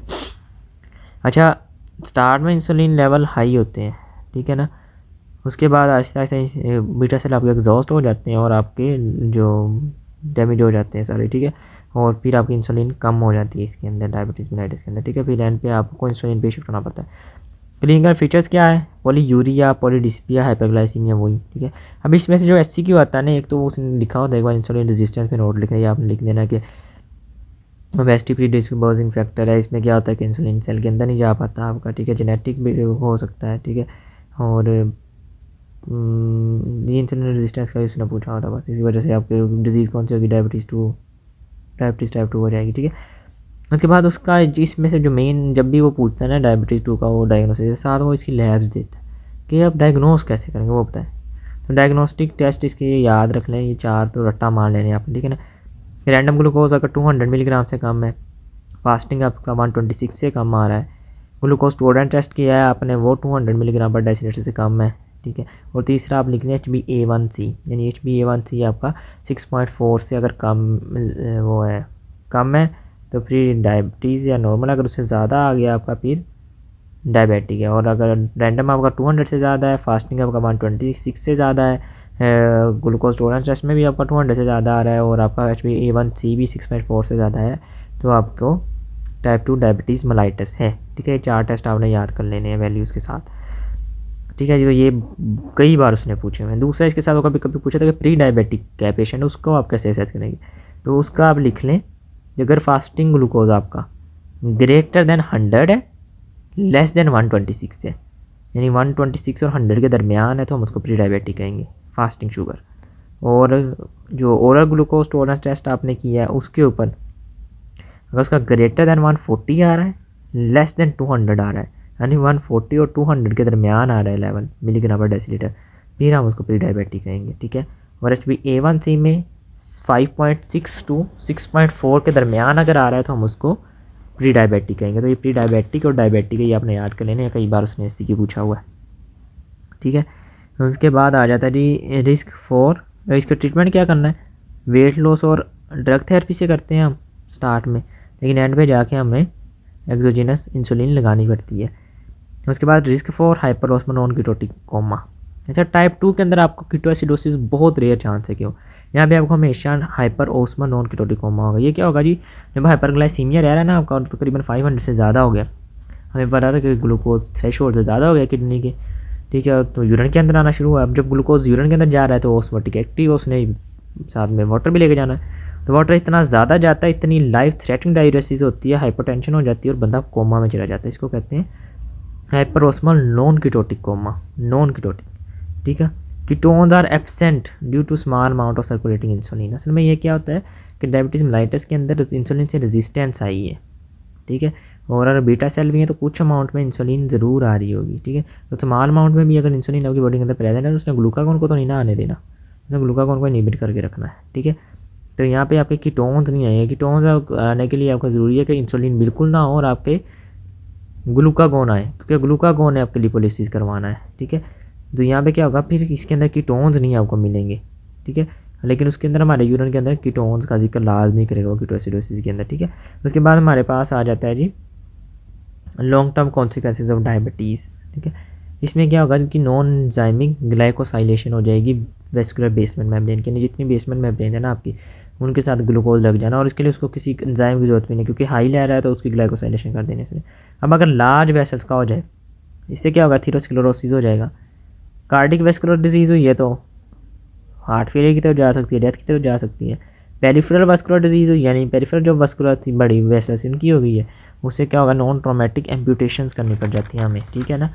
उसके बाद आ जाएगा अगर स्मॉल वेसल्स आपके पास इन्वॉल्व हो गई हैं, स्मॉल वेसल्स इन्वॉल्व हुई है तो उसमें भी हाईलाइट आर्टेरियोस्क्लेरोसिस हो जाएगा। अगर इसमें रेनल आर्टरी इन्वॉल्व हो गई तो ग्लोमेरुलोस्क्लेरोसिस, सही हो गया। Scar kidney granule with granular surface हो जाएगा। प्रीफ्रेंशियल एनवायरमेंट इफ्रेंट आर्ट्रियोल हो गया तो हाइपर फिल्ट्रेशन इन माइक्रो एल्बुमिन्यूरिया हो जाएगा। नेफ्रोटिक सिंड्रोम हो जाएगा, ठीक है, केमिस्ट्रल विल्सन एड्यूस हो जाएंगी, ठीक है। और अगर एनईजी ऑफ हीमोग्लोबिन प्रोड्यूस ग्लाइकोसाइलेशन, यानी अगर हीमोग्लोबिन की होगी ना नॉन एंजाइमिक ग्लाइकोसाइलेशन, उससे हमारे पास भी A1C आ जाएगी, क्योंकि ग्लाइकोसेमिक इंडेक्स का मार्कर भी। अच्छा, यहाँ पे एक सवाल आया हुआ है, उसने पूछा था कि लेयंस इन डायबिटिक नेफ्रोपैथी कौन कौन से होते हैं। तो यहाँ पे लिख रहे हैं ग्लोमेरुलर लेयंस हो सकते हैं, रेनल हो सकती है। ग्लोमेरुलर क्या होता है, क्या बेसमेंट मेम्ब्रेन की थिकनिंग हो सकती है, या डिफ्यूज ग्लोमेरुलोस्क्लेरोसिस हो सकता है, ठीक है। दूसरी रेनल क्या हो सकती है, रेनल में या एथेरोस्क्लेरोसिस हो सकता है या फिर आर्टीरियोस्क्लेरोसिस हो सकता है, ठीक है। ये डायबिटिक लेयंस है नेफ्रोपैथी में, ठीक है। उसके बाद आ जाता है ओस्मोटिक डैमेज। ओस्मोटिक डैमेज क्या करता है, ग्लूकोज कुछ सेल्स के अंदर फ्रीली एंटर हो सकता है, उसको इंसुलिन की जरूरत नहीं होती। वो शिवान सेल्स हैं, पेरीसाइट्स ऑफ रेटिनल ब्लड वेसल्स हैं, और लेंस है, ठीक है। अब इनके अंदर इंक्रीज होगा तो यहाँ पे क्या होगा, एल्डोज रिडक्टेज एक्ट करता है और ग्लूकोज को कर देता है कन्वर्ट सोर्बिटोल में। अब सोर्बिटोल जो है ना ओस्मोटिक डैमेज रखता है। ये क्या करेगा, ये पेरिफेरल न्यूरोपैथी कर देगा, इंपोर्टेंस कर देगा, ब्लाइंडनेस कर देगा, लेंस के अंदर कैटरैक्ट कर देगा, ठीक है। ये world wide cause of blindness है। उसके बाद आ जाए जो पेंक्रियाटिक एंडोक्राइन नियोप्लाज्मा, पेंक्रियाट के अंदर ट्यूमर अगर बन जाए, ट्यूमर ऑफ आइलेट्स बन सकता है, ये एसोसिएट होता है MEN1 के साथ, यानी मल्टीपल एंडोक्राइन नियोप्लाज्मा के साथ, ठीक है। उसके अलावा इंसुलिनोमास बन जाएंगे तो इंसुलिन की हाई प्रोडक्शन हो जाएगी, गैस्ट्रिनोमास बन जाएंगे, गैस्ट्रिन की हाई प्रोडक्शन हो जाएगी, स्मैटोस्टेटिनोमास बन सकते हैं, VIPoमास बन सकते हैं, ठीक है। इंसुलिन हाई होगा तो हाइपोग्लाइसीमिया आपके पास हो जाएगा, मेटास्टेसिस चेंजेस हो जाएंगे, सीरम ग्लूकोज कम होगा, इंसुलिन हाई होगा, C पेप्टाइड हाई होगा। उसके बाद गैस्ट्रिनोमा बन गया आपके पास, ठीक है। गैस्ट्रिनोमा में क्या होगा जी, ट्रीटमेंट रेजिस्टेंट पेप्टिक अल्सर आपके पास हो जाएगा, अल्सर मल्टीपल हो सकते हैं, जेजुनम तक एक्सटेंड कर सकते हैं, क्योंकि गैस्ट्रिनोमा में गैस्ट्रिन आएगा और गैस्ट्रिन आपका गैस्ट्रिन एसिड प्रोडक्शन करवाता है। स्टेटिनोमास आएंगे तो क्या होगा, यहाँ पे एक्लोरहाइड्रिया हो जाएगा, क्योंकि इनहिबिशन ऑफ गैस्ट्रिन है। उसके साथ साथ कोलिलिथियासिस भी हो जाएगा, क्योंकि इसने गालब्लैडर का कॉन्ट्रैक्ट करवाना होता है। कोलिसिस्टोकाइन, अगर कोलिसिस्टोकाइन नहीं आ रहा और गालब्लैडर कॉन्ट्रैक्ट नहीं किया तो वहाँ पे स्टेसिस हो जाएगी, स्टेसिस होगी तो वहाँ पे कोलिलिथियासिस हो सकता है। VIPomas क्या है, वेजियोएक्टिव इंटेस्टाइनल पेप्टाइड की हाई प्रोडक्शन हो रही होगी, वाटरी डायरिया हो सकता है, हाइपोक्लेमिया हो सकता है, और एक्लोरहाइड्रिया हो सकता है। अब आ जाइए एड्रिनल कॉर्टेक्स के ऊपर। अब बेसिक 3 लेयर हो सकती हैं इसकी, ग्लोमेरुलोसा, फेसिकुलेटा और रेटिकुलरस होती हैं। पहली लेयर एल्डोस्टेरोन बनाती है, दूसरी कोर्टिसोल, तीसरी टेस्टोस्टेरोन। इसका निमोनिक है, प्रोटोमा वाला बताता है, it gets sweeter as you go deeper, यानी जैसे जब नीचे जाएंगे मीठा हो जाता जाएगा। पहले एल्डोस्टेरोन है जो साल्ट है, पहली लेयर बनाएगी ग्लोमेरुलोसा, GFR से याद रख लीजिए, ग्लोमेरुलोसा, G से, F से फेसिकुलेटा और R से रेटिकुलरस। तो सबसे पहले आप आए तो साल्ट एल्डोस्टेरोन, नीचे गए आप फेसिकुलेटा में कोर्टिसोल शुगर है, ठीक है, शुगर आ गई, और उससे भी नीचे जाएंगे तो आपको टेस्टोस्टेरोन लेयर, ठीक है। तो it gets sweeter as you go deeper. उसके बाद आ जाएगी हाइपरकोर्टिसोलिज्म, ठीक है, यानी यहाँ पे भी अब क्या होगा, ये हाइपर प्रोडक्शन हो रही होगी या लो प्रोडक्शन होगी। अब हाइपरकोर्टिसोलिज्म यानी कोर्टिसोल हाई प्रोडक्शन, ठीक है। इसका दूसरा कौन सी है, कुशिंग सिंड्रोम, बहुत बार आता है पेपर के अंदर, और ये तो आप आंखें बंद करके डायग्नोस कर लेते हैं, ठीक है ना, क्योंकि FSC से फर्स्ट ईयर सेकंड ईयर हमने यही पढ़ा। वही इसके सिम्टम उसने लाजमी जिक्र करना है, मून फेस एडिमा करेगा, बफलो लाइक टोर्सो कर देगा, ट्रंकल ओबेसिटी कर देगा वो, ठीक है। उनके बाद हाइपरटेंशन हुई होगी, ऑस्टियोपोरोसिस, इम्यून सप्रेशन, ठीक है। अच्छा, यहाँ पे हाइपरटेंशन कैसे होती है ना, ये देख लें, तो मसल वीकनेस हुई होगी। हाइपरटेंशन में असल में ये होता है कि जो हमारे पास होता है ना कोर्टिसोल ने ब्लड वेसल के अंदर अल्फा-1 रिसेप्टर को रेगुलेट करता है, एक्सप्रेशन को, ठीक है। और अगर कोर्टिसोल हमारे पास ज़्यादा होना, अल्फा-1 रिसेप्टर ब्लड वेसल पे ज़्यादा हो जाएंगे, जब वो ज़्यादा होंगे मसल टोन ज़्यादा हो जाएगी और यहाँ पे हाइपरटेंशन डेवलप हो जाएगी हमारे पास, ठीक है। उसके अलावा ऑस्टियोपोरोसिस है, इम्यून सप्रेशन कैसे करता है, फॉस्फोलाइपेज AT को इनहिबिट कर देता है, रेगुलोनिक एसिड मेटाबोलाइट्स नहीं बनेंगे जिनका इम्यून में रोल है। उसके अलावा IL-2 को इनहिबिट करता है जो important T cell growth factor है। उसके अलावा हिस्टामिन रिलीज को भी इनहिबिट कर देता है, ठीक है। इसलिए हम जब भी इम्यूनो सप्रेशन करनी होती है हम स्टीरॉइड्स देते हैं जिसमें कोर्टिसोल है, इससे रिलेटेड मिलते जुलते, ठीक है। अच्छा, यहाँ पे जो SCQ है ना उसने इसकी 2 टाइप्स पूछी हुई हैं, ठीक है। इसकी 2 टाइप्स हैं कोर्टिसोलिज्म की, या कुशिंग डिजीज़ भी हो सकती है और कुशिंग सिंड्रोम भी हो सकता है। कुशिंग डिजीज़ होती है जब ACTH प्रोड्यूसिंग ट्यूमर हो, ठीक है ना। ACTH हाई हुआ उसकी वजह से अगर कोर्टिसोल हाई हो रहा है उसको हम कहेंगे कुशिंग डिजीज़। और अगर किसी और वजह से इसका कोर्टिसोल का लेवल हाई हो रहा है ना, ACTH का लेवल हाई होने की वजह से, ACTH ट्यूमर की वजह से नहीं है, ठीक है ना, तो यानी ACTH हाई नहीं होगा उसके अंदर, फिर हमारे पास कुशिंग सिंड्रोम होगा, ठीक है। फीचर्स मैंने आपको बता दिए। डायग्नोसिस हम क्या करेंगे, ये क्वेश्चन आया हुआ है 2-3 बार कि डायग्नोसिस आप किस तरह करते हैं। 2 चीज़ें हैं यहाँ पे, एक तो हम करते हैं increased 24 hour urine cortisol level, यानी 24 आवर यूरिन कोर्टिसोल लेवल देखते हैं हम। नंबर 2 पे हम क्या देखते हैं, एंड पे लिखा हो हाई डोज डेक्सामेथासोन हम उसको लगाते हैं, ठीक है। अगर तो वो ACTH प्रोड्यूसिंग पिट्यूटरी एडिनोमा हुआ ना, या ACTH या पिट्यूटरी वजह से कोई काज की वजह से हो रहा हुआ, तो कोर्टिसोल लेवल डिक्रीज़ हो जाएंगे, ठीक है ना, हाई डोज डेक्सामेथासोन लगाने की वजह से। और अगर वो नहीं होते, ठीक है, यानी सप्रेस नहीं होता, तो इसका मतलब फिर है कि एक्टोपिक है, कोई एक्टोपिक प्रोडक्शन हो रही है, कोई कार्सिनोमा है या कोई और चीज़ है, क्योंकि कार्सिनोमा या एडिनोमा कोई एक्टोपिक है तो वो रिस्पॉन्ड नहीं करेगा। लेकिन अगर कोई पिट्यूटरी का है, वो है पिट्यूटरी के सेल है, वो रिस्पॉन्ड कर जाएंगे इसको। तो एक हम हाई डोज डेक्सामेथासोन लगाएंगे, कोर्टिसोल का लेवल देख लेंगे हाई है कि हाई रहा है या कम हो गया। अगर कम हो गया तो फिर हम कहेंगे पिट्यूटरी एडिनोमा है, अगर हाई रहा है इसका हम कहेंगे फिर एक्टोपिक प्रोडक्शन है। तो 2 तरह हम करते हैं, एक हम 24 आवर यूरिन कोर्टिसोल लेवल देख लेते हैं, दूसरे हम डोज डेक्सामेथासोन से हम इसका डायग्नोसिस करते हैं, ठीक है। उसके बाद आते हैं कॉजेज़ क्या हो सकते हैं। एक तो एक्सोजीनस कोर्टिकोस्टेरॉइड है, यानी कोई पेशेंट है उसको आप कोर्टिकोस्टेरॉइड थेरेपी आपने लगाया उसकी वजह से आपको कुशिंग सिंड्रोम हो जाएगा, क्योंकि उनका लेवल बहुत ज़्यादा, हमें पता है कि डेक्सामेथासोन वैसे ही कोई काफ़ी ज़्यादा, कोई 10 टाइम्स ज़्यादा एफिशिएंट है आई थिंक, या 100 टाइम्स ज़्यादा एफिशिएंट है कोर्टिसोल से, ठीक है ना। तो अगर वो देंगे तो जारी बात है वो बंदे ने उस पर ही जाना है, हाइपरकोर्टिसोलिज्म पे, ठीक है। एक्सोजीनस कोर्टिकोस्टेरॉइड आप लगा लें। दूसरे नंबर पे क्या होगा, आपने प्राइमरी एड्रीनल एडिनोमा हो गया या हाइपरप्लेजिया हो गया या कार्सिनोमा हो गया, ठीक है। अब इसमें क्या होगा, इन दोनों कंडीशन में एट्रोफी हो जाएगी आपकी ग्लैंड की। अगर कोई एड्रीनल एडिनोमा हाइपरप्लेजिया या कार्सिनोमा हुआ, उसने भी जब हाई प्रोडक्शन हो रही है इनकी, तो नॉर्मल टिश्यू पे सप्रेशन इफेक्ट आएगा, वो एट्रोफ हो जाएगा। एक्सोजीनस कोर्टिकोस्टेरॉइड आया उनसे भी इन्फ्लेमेशन इफेक्ट आएगा और बायोलेटरल एट्रोफी हो जाएगी स्टीरॉइड उसकी ग्लैंड की, ठीक है। लेकिन अगर ACTH सिक्रीटिंग पिट्यूटरी ट्यूमर है, ACTH हाई हो रहा है, उसकी वजह से उसने इफेक्ट किया ग्लैंड के ऊपर, ग्लैंड से प्रोडक्शन हाई कर दी, यहाँ पे हाइपरप्लेजिया मिलेगा आपको। और इस तरह पैरानियोप्लास्टिक ACTH सिक्रीटिंग कोई है, उसमें भी आपको बायोलेटरल हाइपरप्लेजिया मिलेगा, ठीक है। तो इसका यही पूछा हुआ उसने, इसकी टाइप्स पूछी हुई है उसने, ठीक है। डायग्नोसिस इसका 1-2 बार आया हुआ, वो आप कर लेंगे, ठीक है। और इसकी ये पूछता है कि डायग्नोसिस किस तरह करते हैं आप, ठीक है। उसके बाद आ जाए जी हाइपर एल्डोस्टेरोनिज्म, यानी यहाँ पे आपका या कौन सिंड्रोम जिसको कहते हैं। इसमें क्या होगा, इसमें आपका एल्डोस्टेरोन का लेवल हाई होगा।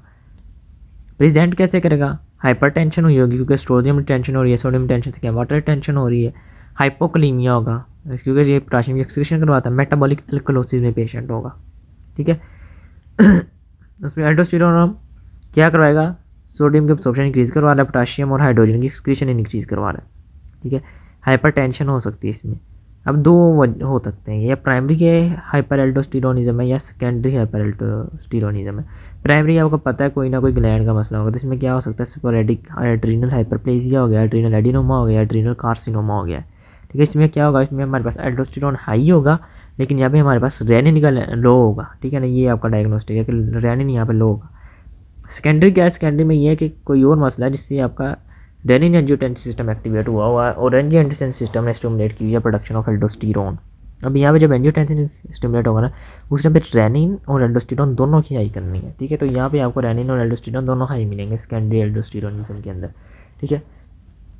उसके बाद आ जाए जी कंजेंटल एड्रीनल हाइपरप्लेजिया के अंदर। कंजेंटल एड्रीनल हाइपरप्लेजिया क्या होगा जी, कंजेंटल कोई वजह है जिसकी वजह से एड्रीनल का हाइपरप्लेजिया हो गया, ठीक है। इसमें क्या होता है, एक्सेस स्टीरॉइड प्रोडक्शन होता है with hyperplasia of both adrenal gland, ठीक है। अब एक्सेस स्टीरॉइड क्यों होता है कि यहाँ पे मोस्टली इनहेरिटेड 21 हाइड्रोक्सिलेज डेफिशिएंसी होती है। अरे ये आपको तोमा वाले ने भी करवाया, या फिर लिख लें कि 21 हाइड्रोक्सिलेज जो होता है ना, ये चाहिए होता है हमें प्रेगनेनोलोन को एल्डोस्टेरोन या प्रेगनेनोलोन को कोर्टिसोल में कन्वर्ट करने के लिए हमें 21 हाइड्रोक्सिलेज चाहिए होता है। अगर 21 हाइड्रोक्सिलेज की एक्टिविटी या डेफिशिएंसी होगी, दोनों पाथवे स्टॉप हो जाएंगे और प्रेगनेनोलोन सारा शिफ्ट हो जाएगा टुवर्ड सेक्स स्टीरॉइड्स, यानी उससे जितना भी हमारे पास कोलेस्ट्रॉल से प्रेगनेनोलोन बन रहा है उससे सारे सेक्स स्टीरॉइड्स बन रहे होंगे, क्योंकि 21 हाइड्रोक्सिलेज हमारे पास नहीं है जिसने एल्डोस्टेरोन या कोर्टिसोल बनाना था। जिसकी वजह से सेक्स स्टीरॉइड्स एक्सेस हो जाएंगे, ठीक है।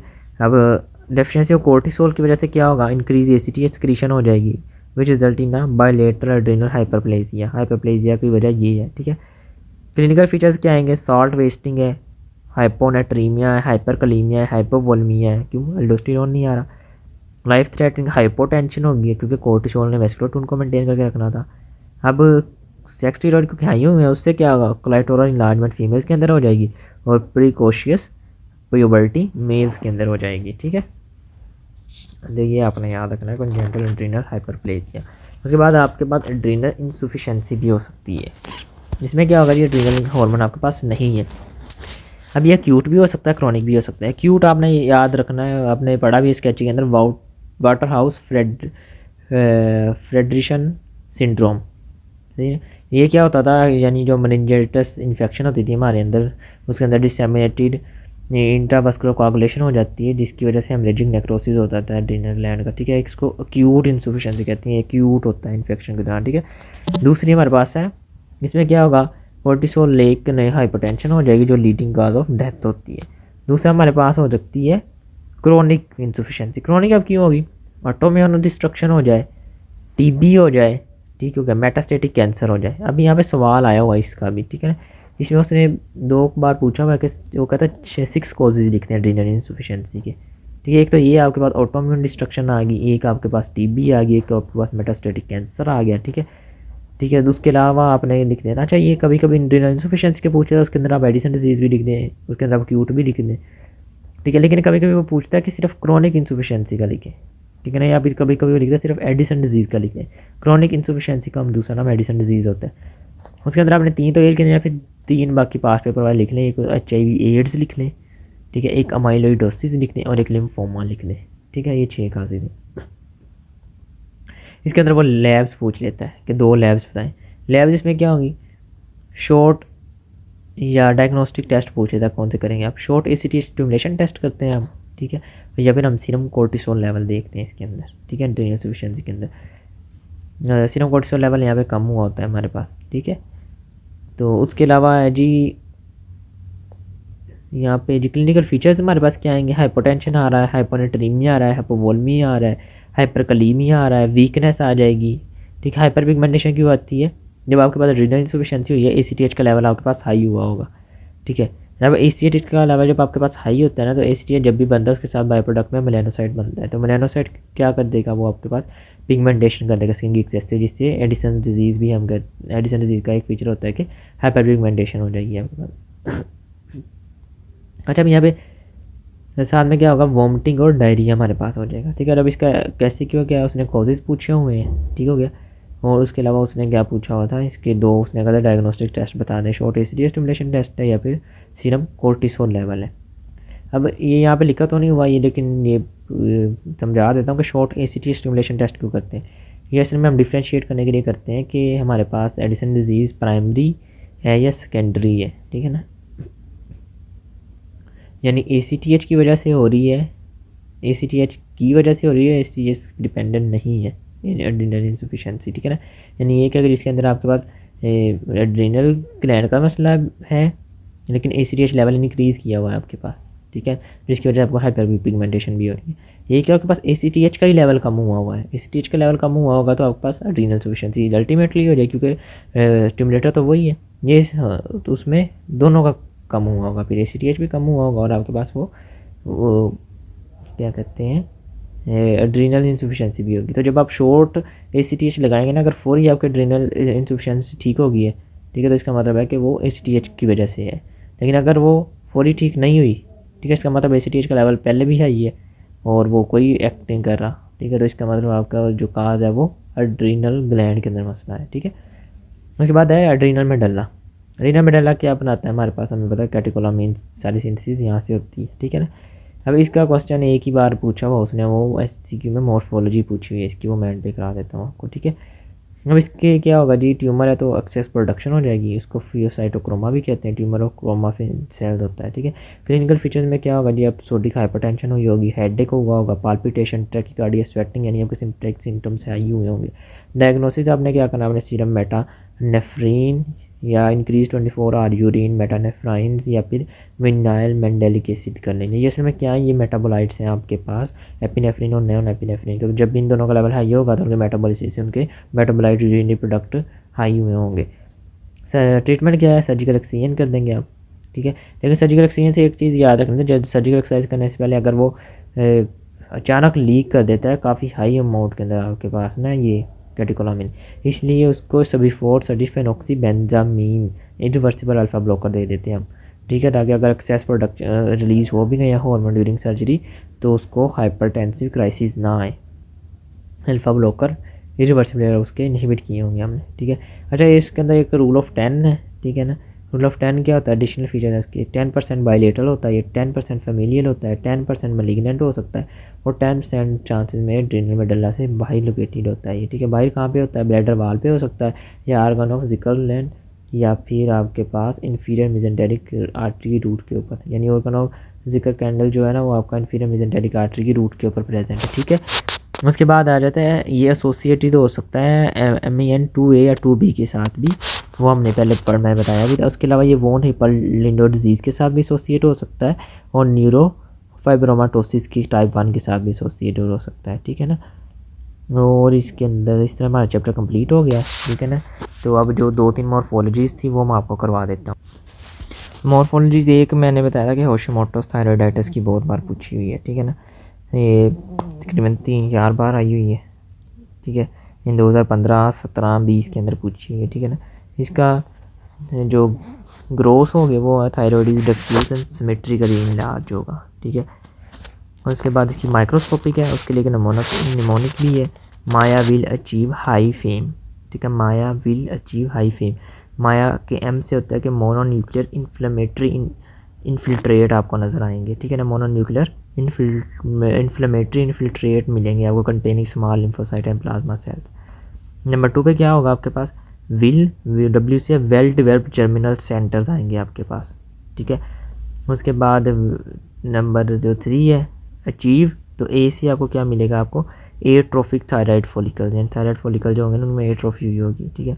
H हाई से आपको क्या मिलेगा, हर्थल सेल या ऑक्सोफिलिक सेल्स मिलेंगे। ये क्या होते हैं, ये एपिथेलियल सेल होते हैं distinguished by presence of abundant eosinophilic granular cytoplasm, ठीक है ना। इओसिनोफिलिक ग्रैनुलर साइटोप्लाज्म होगा एपिथेलियल सेल का, जिनको हम हर्टल या ऑक्सोफिलिक सेल्स कहेंगे, ठीक है। उसके बाद एंड वाला क्या है जी, fibrosing variant, thyroid is small and atrophic in fibrosing variant, ठीक है ना। जो इसका फिब्रोसिंग वेरिएंट है उसके अंदर हमारे पास ये थायराइड एट्रोफिक होगा, ठीक है ना।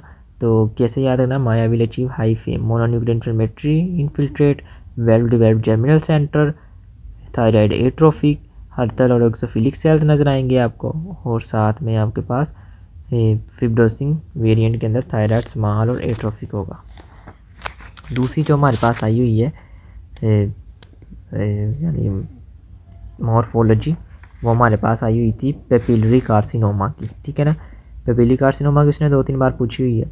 इसमें क्या ग्रोस के अंदर आपको सोलिटरी और मल्टीन्यूड्यूलर लेयर्स नज़र आएंगी, ठीक है। माइक्रोस्कोपी के अंदर आपके पास एक तो ब्रांचिंग पेपिला होगा, ठीक है, having fibromuscular stalk covered by single और multiple layer of cuboidal epithelial cell, branching papilla. उसके अलावा हमने वो वहाँ पे भी याद किया था कि ऑर्गन एनी न्यूक्लियाई नज़र आएगा, ठीक है ना। ऑर्गन एनी न्यूक्लियाई नज़र आएगा, न्यूक्लियर ग्रूव नज़र आएंगे आपको, स्मोमा बॉडीज़ मिलेंगी आपको, और आपको फोकाई ऑफ लिम्फेटिक इन्वेजन मिलेंगे आपको, ठीक है ना। तो दूसरी आपके पास ये आई हुई थी, ठीक है। और जो तीसरी आपके पास एक मल्टीन्यूड्यूलर गोइटर की आई हुई थी वो भी मैं आपको करवा देता हूँ, ठीक है ना।